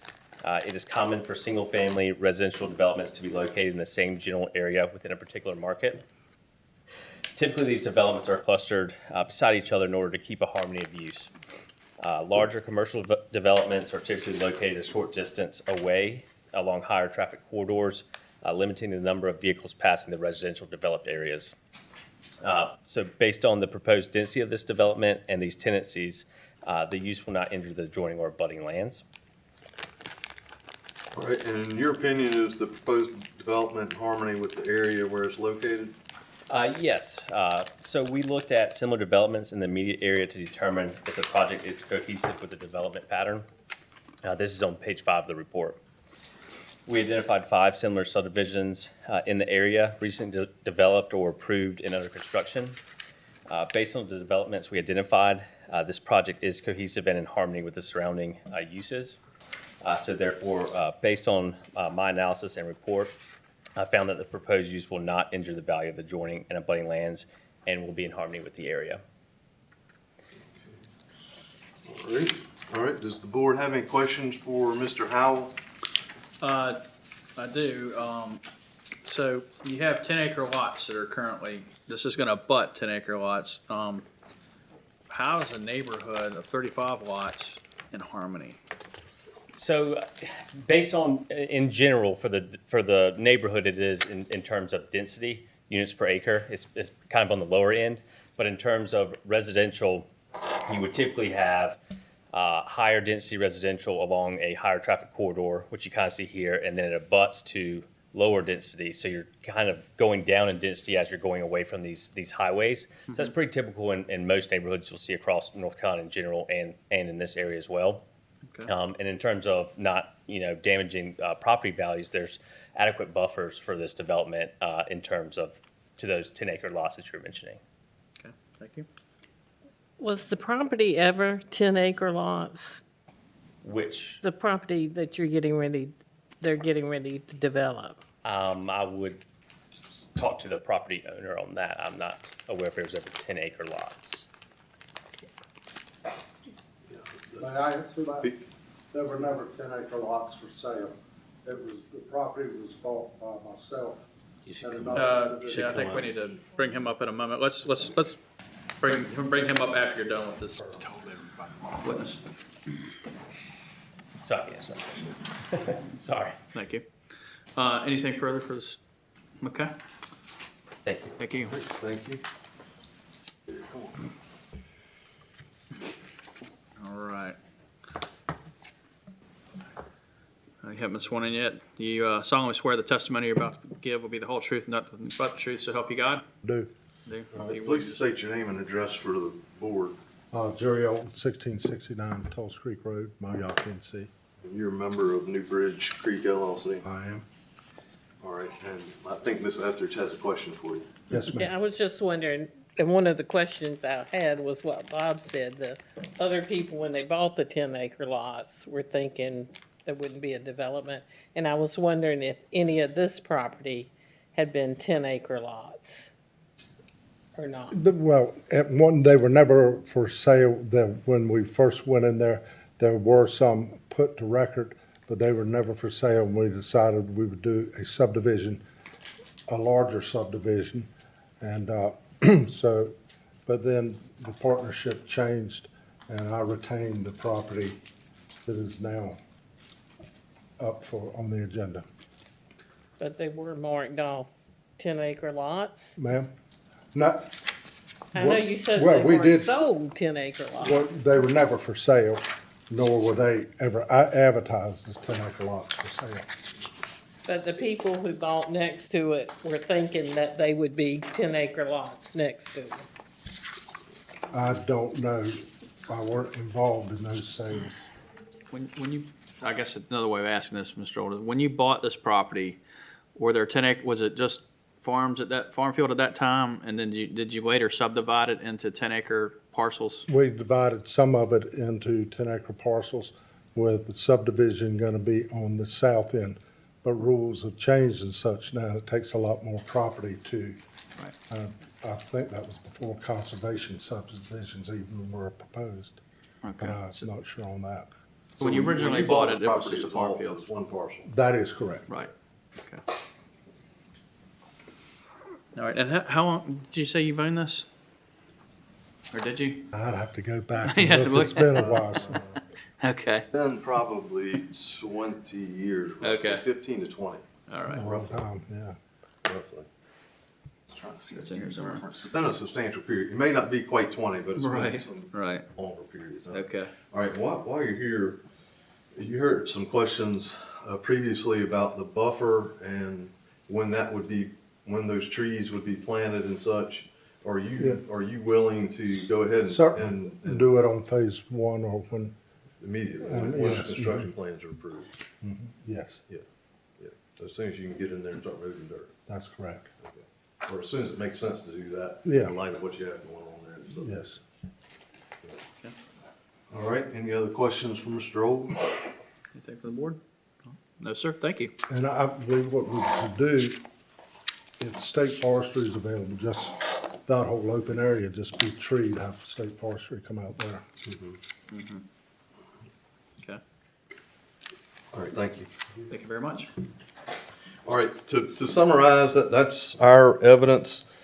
You all are well versed in what the law is here, so this is a quasi judicial decision.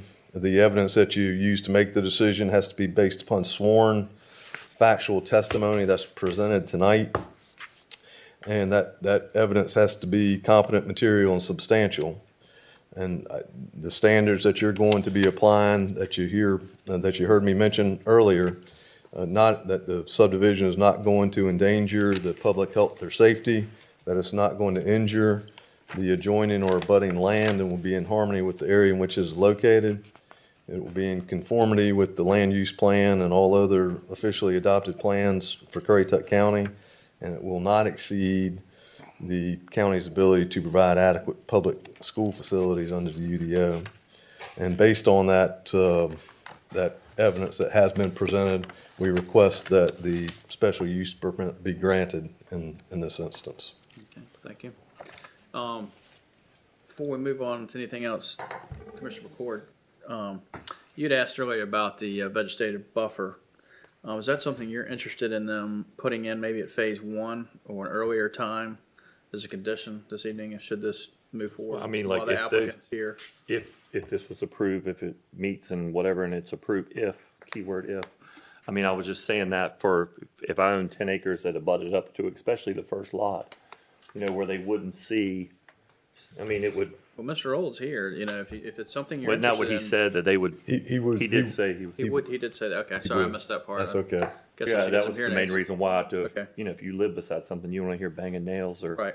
Or Right. see, Just wanna make or have sure- paper flying from a job site dumpster to the thing if it's caught by trees. Okay, That's why I brought it up. all right, thank you.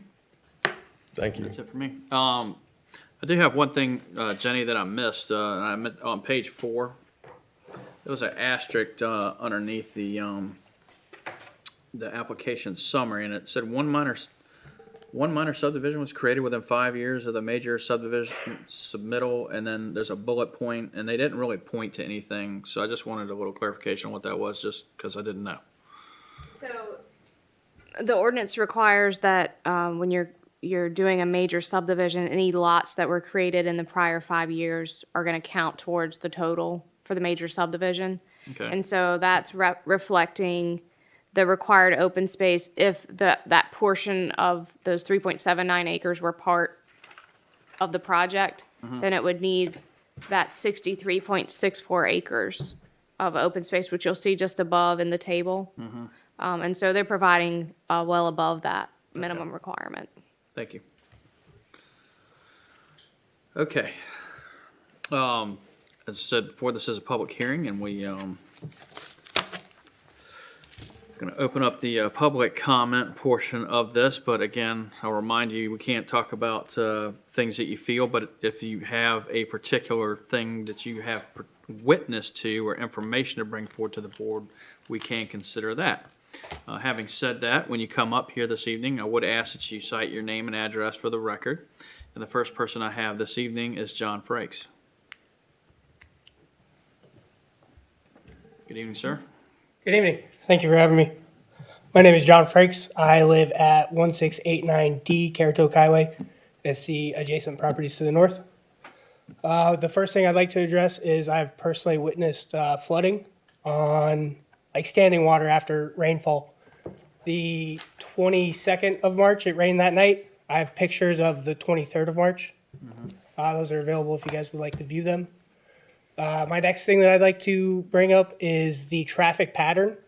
After, New Bridge Estates was put in, I've almost been in 3 head-on collisions waiting to turn into my road as they're coming down, getting into the same lane to turn into their road, just because of the overlap of where that is.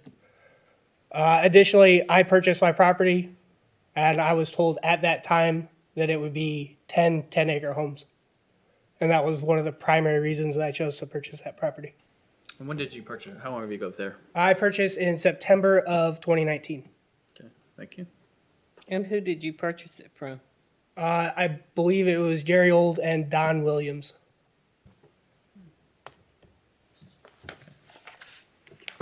Thank you. Yeah, anything else this evening? No, that was all. Thank you. So when you see it flood out there, does it typically dissipate within a reasonable amount of time? I mean, you're not seeing standing water for months on end or anything like that, right? It's not months on end. It really depends on the amount of rainfall that has been had. Right. So for a heavy rainfall overnight, to have standing water 2 or 3 days is not unusual. Okay. Okay. Do you think it's because the ditches have not been maintained in the last several years? The current ditches between property lines? Well, the drainage on the farm. Okay. The whole back half of that property, as I walk back there, I get water up to my shins. It's all wet once I enter those woods. That water is constantly there. It comes up through those ditches. Okay. Any other questions? Thank you, sir, for coming out tonight. Thank you. With us. Thank you. All right, next up I have Tyler Keaton. Good evening, sir.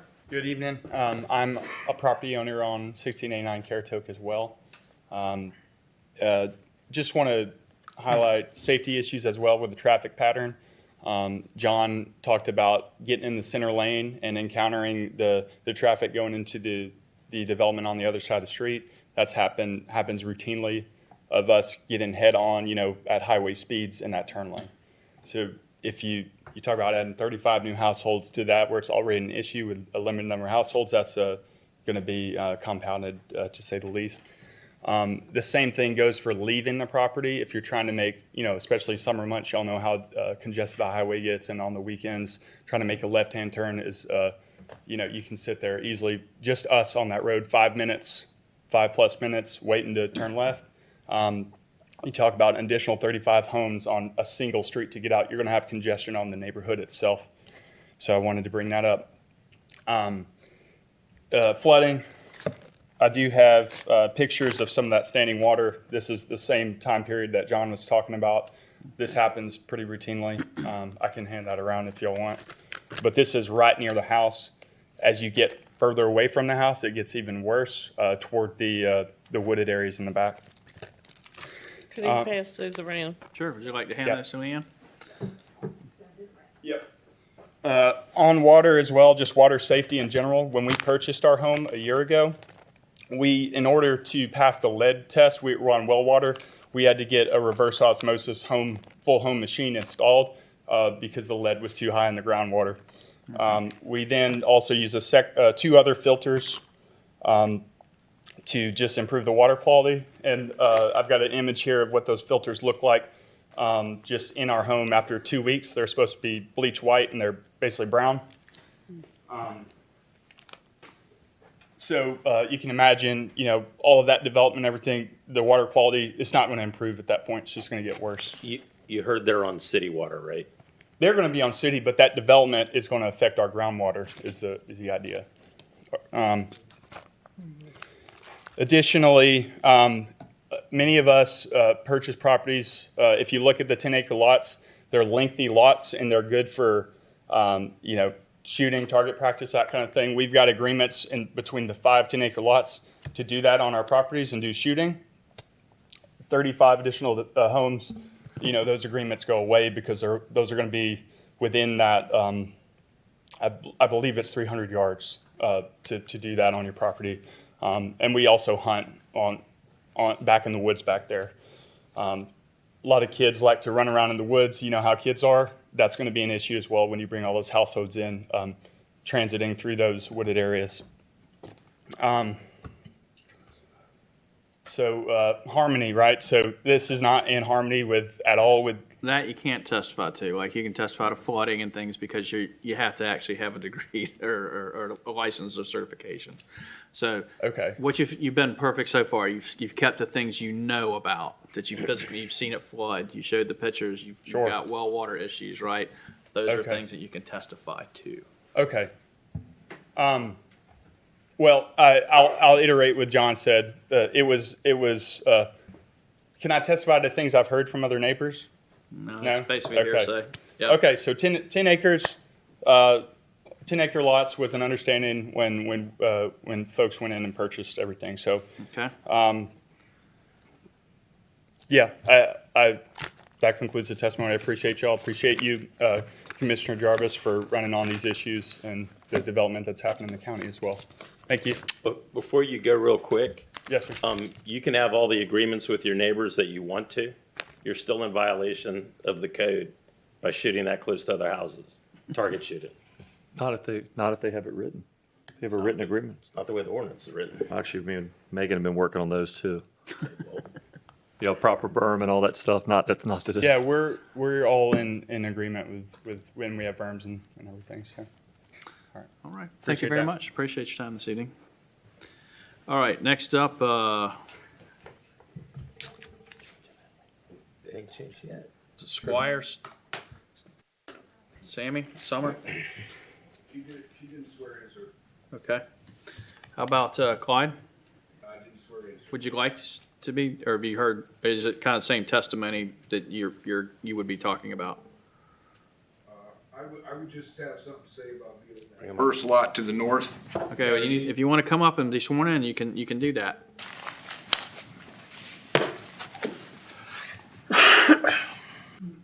Good evening, sir. Yes, sir. If you would just raise your right hand for me. Do you solemnly swear the testimony you're about to give will be the whole truth and nothing but the truth, so help you God?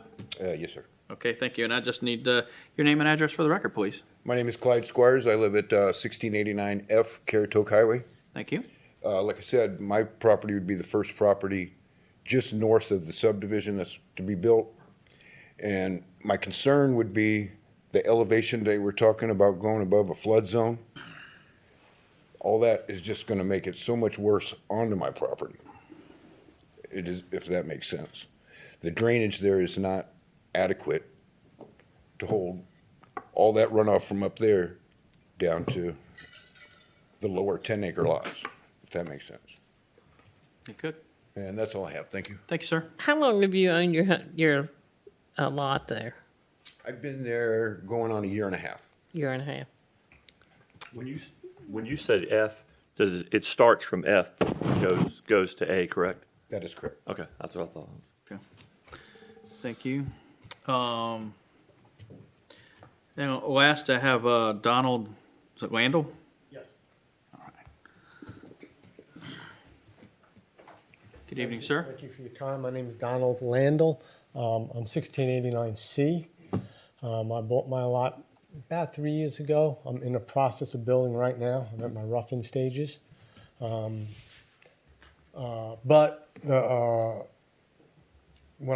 you pull down that road, how I found my lot, there was a sign on the big lot. And I called that because I think it said 10-acre lots on it. And I called the number on. He said, "No, that's not mine.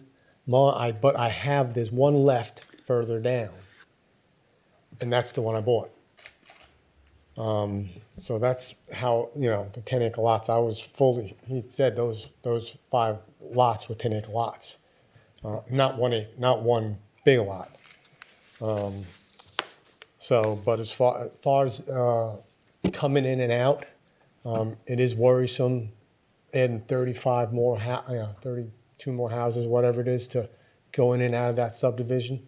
And about the water, you're adding 32 septic systems to our groundwater. That is going to affect the water in the existing 5 houses that are back there. It can't not affect that. As far as the runoff, it's you buy a 10-acre lot, you're going to have runoff. I'm okay with that. I mean, whatever we got to do, as long as they do the trenches and the ditches and what they say they're going to do, but the traffic is a big concern, and the fact that I buy a lot, Tinacre lot, to be right next to 32 houses. So that's all I got. Thank you. Thank you, sir. Okay, that was the last person I had signed up. I had somebody that said they came in late. Did I catch everybody that's here tonight that wanted to speak? Okay. At this time, I'll close the. Mr. Chairman. Yes, sir. I was going to ask you for a rebuttal if you wanted to. I'm going to call Jerry Old back up just for one question. When we've had some talk about the 10-acre lots, did you make any representation to anyone at any time that these lots were never going to be anything other than 10 acres? Absolutely not. I didn't talk to anybody. Thank you. All right, and I am first, we appreciate the public speakers coming to speak. It's important to hear from them, and it's a part of the process. That being said, I'm going to object to the opinions that were rendered on the effect that these lots is going to have on the well water of adjoining properties. There's no proper foundation for any expert testimony in that regard. Also going to object to the opinions that were offered on the flooding that would be caused by the subdivision. They can certainly talk about things that they've seen out there, but not the impact that it's going to have on adjoining properties.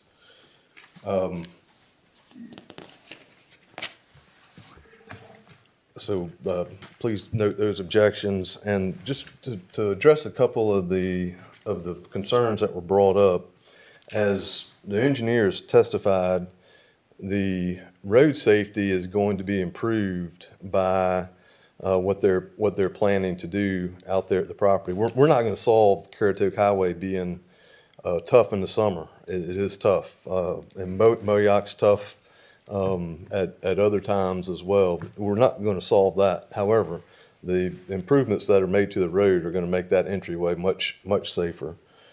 Let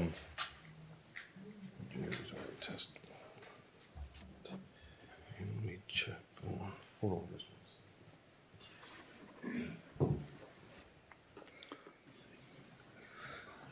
In addressing that, I'm going to call Mark back, Mr. Bissell back up. Come on. I just wanted to respond to something about the amount of traffic that's going to be generated by this subdivision at full build-out. Okay. All right. Tell the board what the impact is going to be. Well, that was a 10-second pause. There's going to be a little over 2 minutes between cars if you take those 350 cars and spread them out over a 12-hour day. The distance that you would be waiting for the next car would have been approximately 12 times the wait I just gave you. Well, is that particularly true at 7 o'clock in the morning when everybody's going to work? There'll be a few more at that time. Right. Okay. But 350. It wouldn't be spread out evenly, right? On the average, more than 2 minutes between cars. There would be possibly only half a minute between cars during the peak rush in the morning. Okay. I give you a factor of 4. So stormwater was brought up, runoff was brought up. Just in general, you've got a lot of experience, obviously, in these areas. Maybe just talk about that. Okay, what for their own peace of mind, they have concerns about runoff. When you develop this neighborhood, what will happen at the property line with the abutting northern property line, for instance? What would typically happen in that area to abate that? So if you look at the plan here, actually, let me go back to the bigger version of that.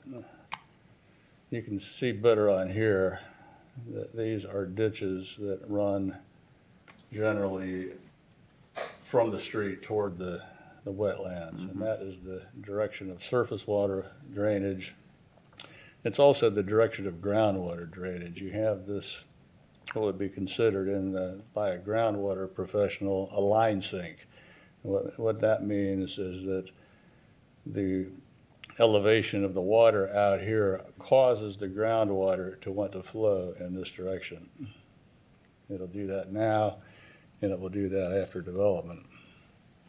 So the impact on groundwater for the surrounding property, plus you're going to have swales that are constructed around these lots that collect surface water here and direct them into these ponds.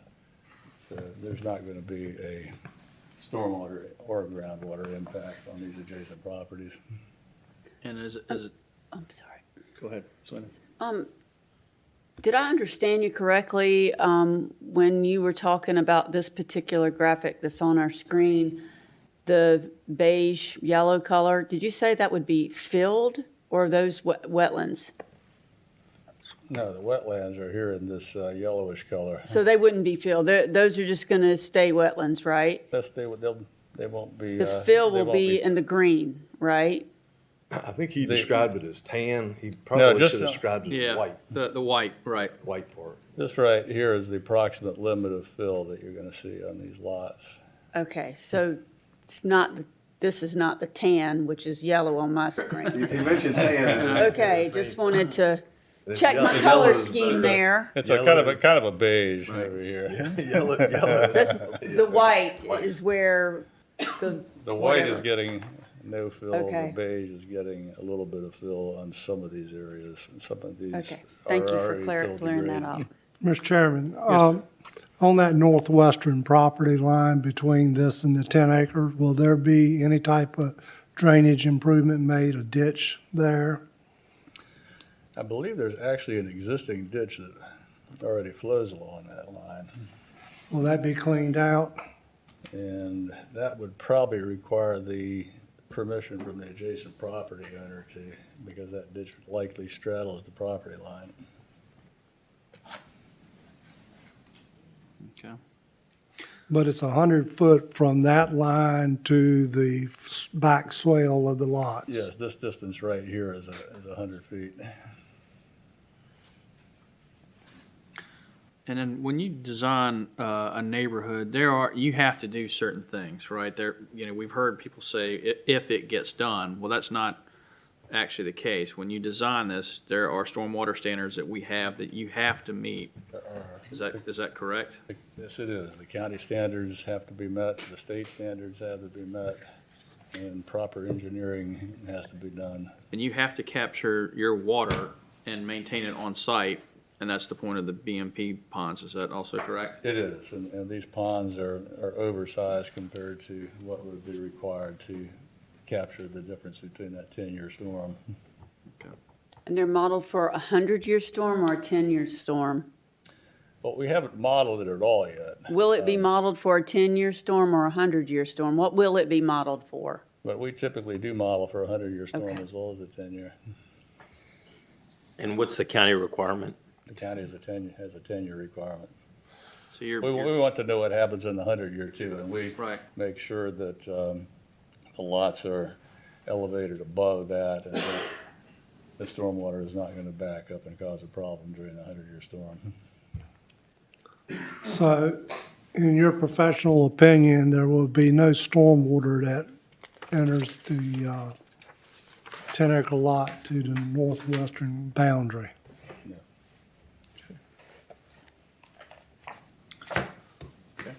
Thank you. Anything further? No stormwater resulting from this development. No further rebuttals. All right. Thank you, sir. Thank you.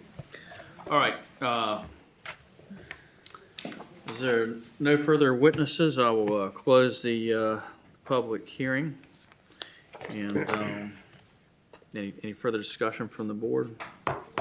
Open the floor for a motion if someone's ready to move forward on this or not.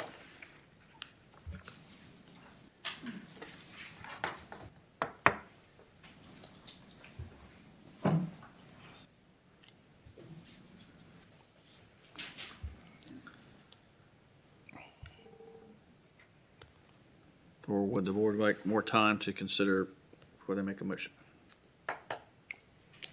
I was just reading my notes.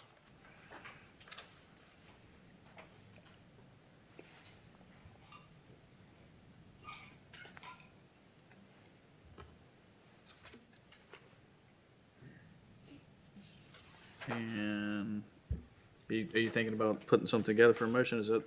I'm still, maybe, I'm still reading. Okay.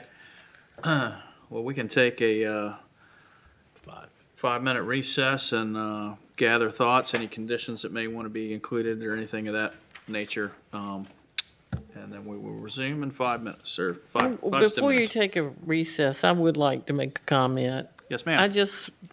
I personally worry a lot about people's lots flooding and the flooding issue. People buy something and they don't expect it to flood. Even the rain that we had, about a week ago, I rode around in some of these developments that we've approved, and there's flooding going on, folks. And it just bothers me to think of people's property that they paid good money for, flooding issues.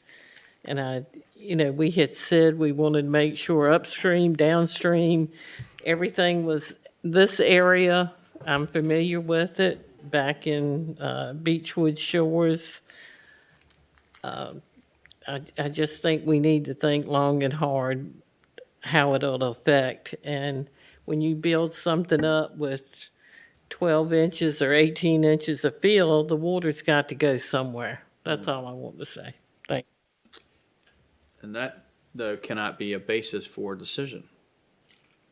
I mean, we have an engineer, there will be an engineered plan to capture the water on site, to deal with that, and to retain it. And so that's not part of the discussion here this evening, basically, of what's before us. Am I inaccurate in that statement?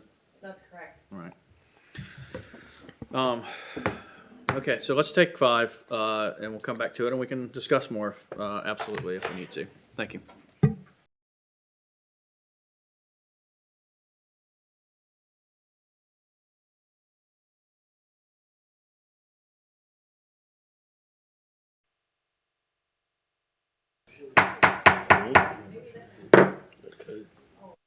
All right, call the meeting back into order again. Commissioner Cord, you had a question. I think discussion, if we want to place a condition, we can just do so. But now that we've closed the hearing, it's board discussion, if we put a condition on it, do we have to ask the applicant about that? Or Yes, bring them it up? does require their written consent for Consent, condition. okay. Yeah. Well, and the other thing is if it was approved or whatever, I mean, if we put some conditions on there, like the buffer was one thing. When this came before, was it 4 years ago? When it became 4 years ago, there was some stuff that I get it if somebody lives on 10 acres, they didn't want. And then, we put some stuff in there and it 3-3 tied and then it was denied. But that's where I was talking about some of those couple conditions from previous, if this was approved. Right. Well, and I think, correct me if I'm wrong, but I think the applicant already stated that he was willing to entertain that condition about the buffer. That wasn't the So only one. We got. You have that's- several. yeah, Okay. thoughts. Yeah. I think that's So what they were it does wrestling with. require an agreement. Okay. Yes. All right. Very good. Because it wouldn't just be with the developer it would be the 10 acre lot as well. I mean, like I Owns said, the if you road. don't want something, does he own the whole road? I'm guessing he does. Or is it owned by the original? That might be a question to them. Okay. Well, if that's a condition you want to put in, then that discussion can ensue when they come up to agree to the condition or not. Does that make sense? Yeah. Okay. So, that being said, or either. We'll be happy to try to answer any questions that Right. we can provide to you. Well, we closed the hearing portion of it, so I'm trying to navigate the legal side of it so you can't sue us. Because we don't like that word. What kind of limitations? Right. I think that 6.6 allows limitations as it relates to the adequate public facilities. So depending on what you're trying to do, I'll let the county attorney opine on that, but So Megan, what would we need in place in order to like ask the applicant if the entire road as a condition being paved, what would be the best way to capture that as well as ensuring that the landscaping buffer would be in place Well, between? I think certainly you can ask those questions. Okay. You can ask Got if it. they would agree to that, Okay. even though you're in deliberation mode. Okay. So one of the questions really is, you guys already agreed to the landscaping buffer, putting that in, that the road north of the property line be paved down to the end of the road, basically to the northern end of the road to Where the other property. cul-de-sacs, I know they had talked about that in 2020, I believe. Last time. The last time. So it's roughly probably Don't ask, don't guess. 200 yards plus, maybe, we'll just say Right. that, And so that's up to the applicant, but, because they own the road. yeah, it would greatly improve probably the road and life, Because it's, fire access. I was thinking of that too. But there's also, I don't know if this is a legitimate concern, it's a concern of mine. If you do that, then does that make it one continuous road, that when the name is changed, could impact their addresses at the other end, on the north end? well, their addresses are Currituck Highway addresses. Yeah. Yeah, they're just road. F through, But will the Mm-mm. the paving of the road change that? Excuse me. Through an exempt subdivision, so there's no right-of-way that can be created there. It's Okay. just an easement. Okay. So they would need permission of those owners to improve their easement, because it's So part of their property, it's part of their lots. Have to give their permission to have it paved?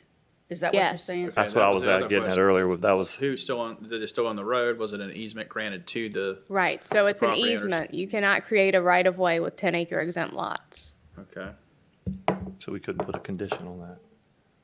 Well, you're saying that each property owner owns the road In front of their house. in front of their Front of their home, home. basically, right? Correct. Okay, so. Yes, it'd be you would up- not be able to place a condition on that. Right, they don't own it, right. Correct. Okay, that negates the whole thing.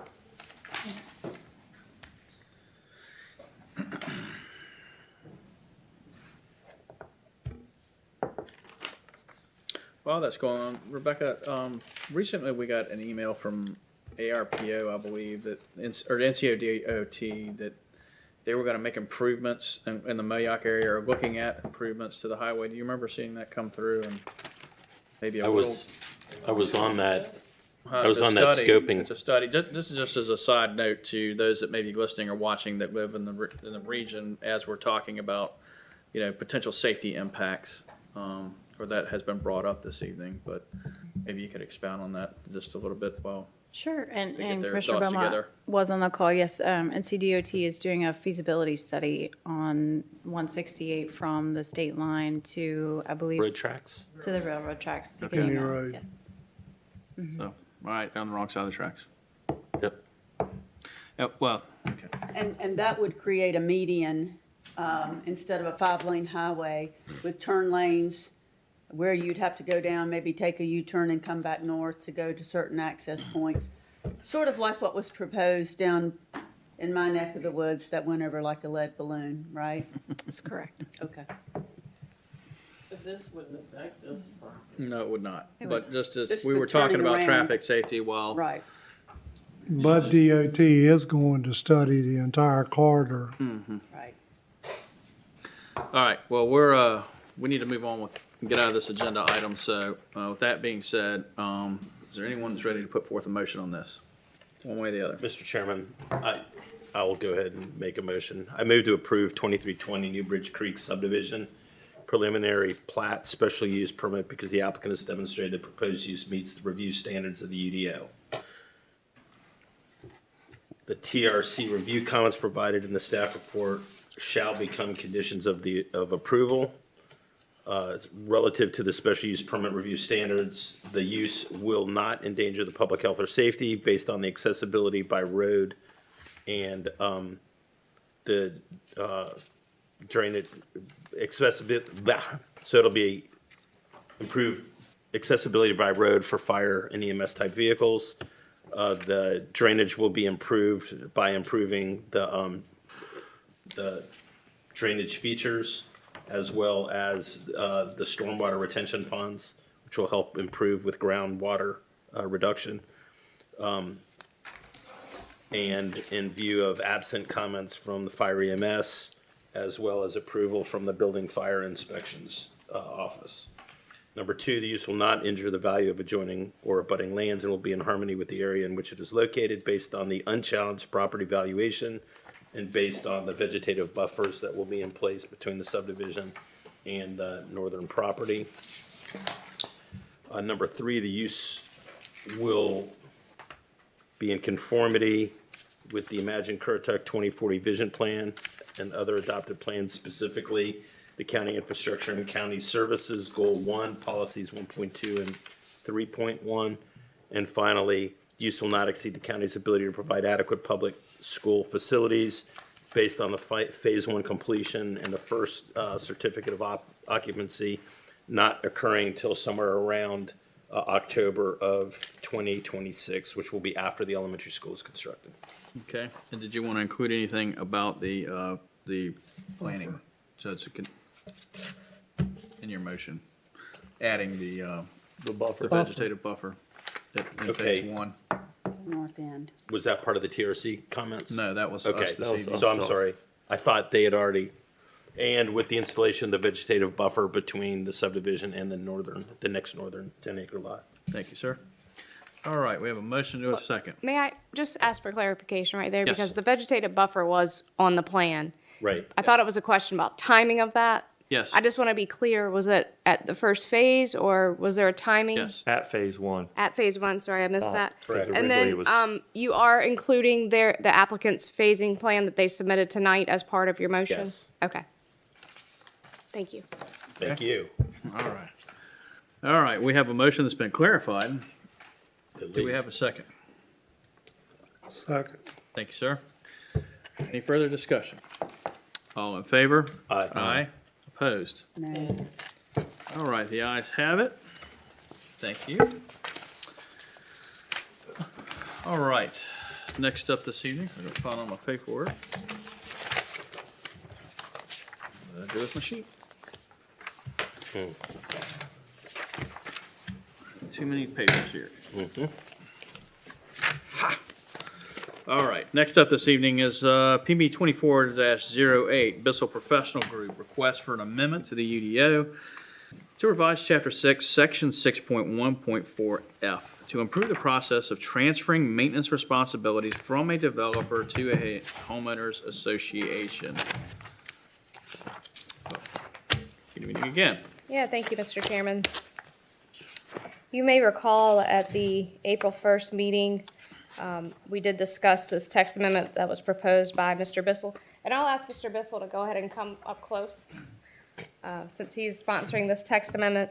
The board did ask for a couple of changes to the proposed language. Staff did work with Mr. Bissell on crafting language that we believe addresses those concerns. One is we just wanted to clarify, we're in chapter 6 of the ordinance here, to clarify that the transfer of maintenance responsibility for common elements from the subdivider to the association may be initiated upon the sale of at least 75% of the lots and shall be initiated upon the sale of 100% of the lots in the subdivision. That is a minor change to the language, just making sure that it's understood that this process isn't instant. There's a procedure that has to be followed, so it doesn't happen right at the sale, but the process is initiated at the sale of 100% of the lots. And then I think the other portion of this proposed amendment that was causing a little bit of heartburn is this number 3 here, which is related to the reserve fund account, as well as when the developer may transfer common elements excluding the roads and how that process might work under this new language. And so this is the language that was in the prior packet. And here's the proposed language, which we believe provides a little bit more clarity as to what this means. So the developer shall continue to maintain roadways until they have been accepted for maintenance by either NCDOT or the HOA. For roadways that are being transferred to DOT for maintenance, where common elements and private infrastructure are transferred to the HOA prior to DOT accepting the roads, the roadway portion of the approved reserve accounts shall be placed in escrow and can be released upon DOT accepting maintenance responsibility for the roads. And hopefully you've had time to read this in your packet. And do you have questions? Does that clarify what we were talking about at the last meeting to your satisfaction? Okay, good. And then there was also discussion about the phasing and whether a phase could be recorded without Board of Commissioners approval. I believe that was resolved, that we decided that it would be without the board approval. So that language basically stays the same. And with that, I'll leave you with the planning board and staff recommendation of approval. Thank you. Mr. Bissell, does that capture what you thought we talked about and your concerns? One minor. Oh, my, come on. Yeah, We were so that's all close. You know, it says that, and this was my fault, I apologize. It says, you know, the approved reserve account shall be placed in escrow and can be released. You know, it's, the developer shall maintain the roadways and shall place the money in escrow. I think it should be will or shall be released, not, you know, that it can be released. It needs to be released once the DOT has taken over the roads. Got it. Okay. Okay. And along that same line, do you think we should say to the developer, shall be released to the developer? Released to the developer. That's fine, yeah.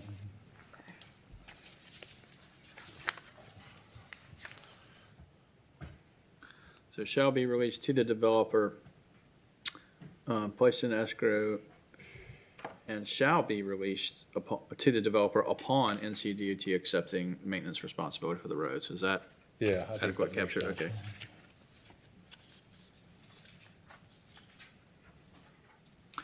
Okay, so we would strike can and or and yeah, and shall be released. Okay. Thank you. So we drop can and just enter shall and add developer to the developer. All right, thank you. This is a public hearing, and we left the public hearing open and public comment open from the last hearing. I do not have anyone signed up this evening to speak. Is there anyone in the audience that would like to speak on this matter as a witness? Okay, seeing no one, I will close the public comment and close the public hearing and open the floor for a motion on this. Mr. Chairman, I'm going to move to approve PV 24-08 HOA transfer of maintenance responsibility text amendment because the request is in a conformance with the general purpose and intent of the Unified Development Ordinance and is consistent with the goals, objectives, and policies of the Imagine Currituck 2040 Vision Plan, including UDO purpose and intent sections 1.3 E, F, and M, and Imagine Currituck 2040 Vision Plan Transportation Goal 1, Policy 1.5, and noted the changes that Mr. Bissell brought forth from can to shall and will. And turn it over to the developer. Turn it over to the developer. Okay, very good. We have a motion. Do we have a second? Second. Thank you. Any further discussion from the board? All in favor? Aye. Any opposed? All right. Next up, we Pulled that off the agenda.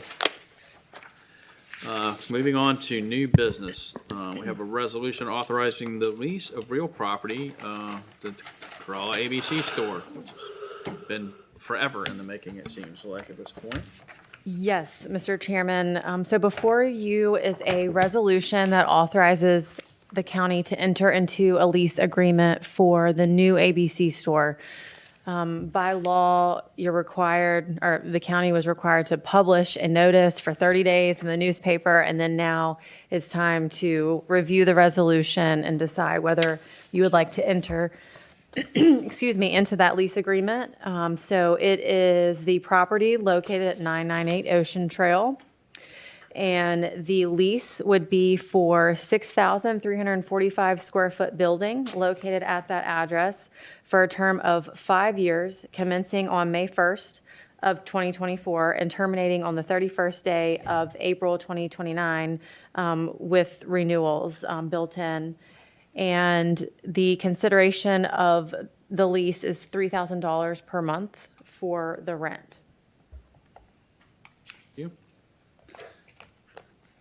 Get 100% of the profits, so we can Yeah, charge them it a does. lease, or we can. Well, is it okay, but isn't it, okay, sorry. So this is an expense though, correct? It So is. this would come off the gross. For I them, guess my, but it's not like a regular taxed item, so I called Sandra about this to make sure, because I was like, we're because not really. 3,000's kind of cheap. Right, it's For really 6,000 cheap. square It's really feet cheap, but in we're gonna Corolla. get, like 900,000 from them in profits know, but- plus, so. They need to pay their fair share. Right, they are. Okay. So we can get it now, or we can get it later, in the end, we're gonna get it from them. All right, Fine. move to approve. Second. All in favor? Aye. Aye. Any opposed? And when's the ribbon cutting? Free samples? I'll find out. I know you want to be there. I do. All right. Resolution number 2, consideration of approval for a fuel farm guaranteed maximum price. Is that you, Ms. Rebecca? It is, thank you. So tonight before you for your approval, we have the guaranteed maximum price for the fuel farm replacement. This is the county fuel farm that is located in front of the new Public Works Maintenance Facility. Oaks Grading has provided a guaranteed maximum price of $1,042,033. If you will, there is a typo there with an asterisk next to the That was my question. $29,700 amount. I apologize thank for you. that. Thank you. So we're looking for your approval of the GMP this evening. There is also, I'll note, a budget amendment included for this project. The in old the one? amount. I'm sorry? Go ahead, sorry. The budget amendment is in the amount of $125,000. I was, Go ahead, Gib. sorry, Mr. Chairman. Go ahead. I will say this, since the new fuel tank farm has been put in, which we've been waiting for roughly probably 6 years, that thing works so much better. It'll tell you the price per gallon of how much we're saving by so I mean, like I said, it's the other one, you'd go to get fuel, your key wouldn't work. You would go to get fuel, it wouldn't work, and then you'd go. So then it was probably the man hours that we save by having this working properly, which it has and does, is astronomical savings to the county because it works. The other one didn't work, so thank you. New one though. It's the new one. So what Commissioner McCord is referring to, the Fuel Master software portion and the, I'm not sure what you call it, but the actual place where you go and put your key fob in to record fuel, we replaced, it was failing. It was constantly down. Killed 8 out of 10 Went ahead and times. pulled that out and replaced that. Okay. So that's already been done. Yeah, that phase 1 of it's awesome. Okay, so then they're gonna throw that away. Out of curiosity, what's the capacity of the storage with the new farm? Sure. So we are, let me pull that up. It's in here, wasn't it? We're rehabilitating 2 of our existing tanks, so let's see here. Right, so we are rehabilitating 2 existing 12,000 gallon tanks. Those will be used for diesel fuel, and then we're adding a 5,000 gallon and a 10,000 gallon tank for gasoline. Okay. Now, the price is $1,042,033. Is that reflecting the $29,700 that's erroneously in there? So the That is correct. That is part of the guaranteed maximum price. It would have been done either way. We just included it. We went ahead and pulled it out and replaced it. The design fee, which I believe is the first 49,700, that has also already been agreed to. You all Okay. approved that previously. All right. Thank you. Anything else? Can I have a motion? Move to approve. Second. All in favor? Aye. Any opposed? All right. Next up, board appointments. Item A, Animal Services and Control Advisory Board. We have, I'm going to appoint Caitlin Garrett to fill an unexpired term ending May 30th, 2025. There was some, I sit as the commissioner on the Animal Services Board. Everybody's up to be either removed or termed out.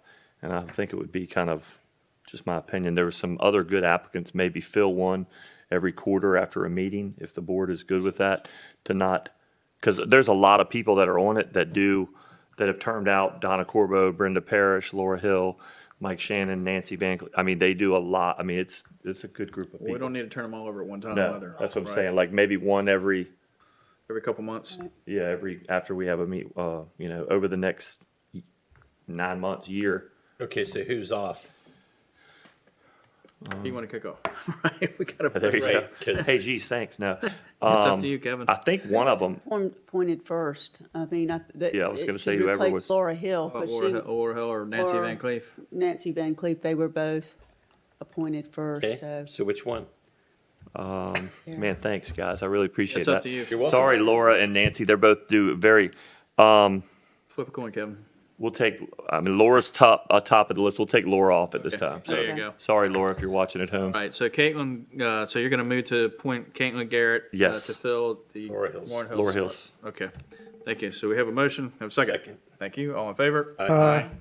All right, next up, we have Wellhead Stormwater Service Advisory Board reappointments. I'm going to reappoint Tim Bostaff and Cheryl Cole. These are consensus, so I'll just move to approve. Second. Second. All in favor? Did you catch that one, Aye. Leanne? Paul, he likes to go argue at those meetings and stuff, so. It's so much fun. All in favor? Aye. All right, next up, consent agenda. Any comments, questions, concerns on anything in the consent agenda? Move for approval. Thank you. Second. Thank you. All in favor? Aye. This time I'll recess the regular meeting of the Board of Commissioners and open a special meeting of the Tourism Development Authority for TDA budgets. Page 123, and those were like uniforms and stuff. Yeah, uniforms, was something else in there. Jarvisburg College School, that's right, yep. Well, I'll move to approve those. Second. All in favor? Aye. Any opposed? All right, can I have a motion to adjourn, please? So moved. Second. I'll second that. All in favor? Aye. All right, and I will reconvene the regular meeting of the Board of Commissioners, and we're now going to go into closed session. And I'll move pursuant to GS 143-318.11A3 to consult with the county attorney and to preserve attorney-client privilege in the matter entitled Ayers v. Currituck County Department of Social Services. Can I have a second, please? Second. All in favor? Aye.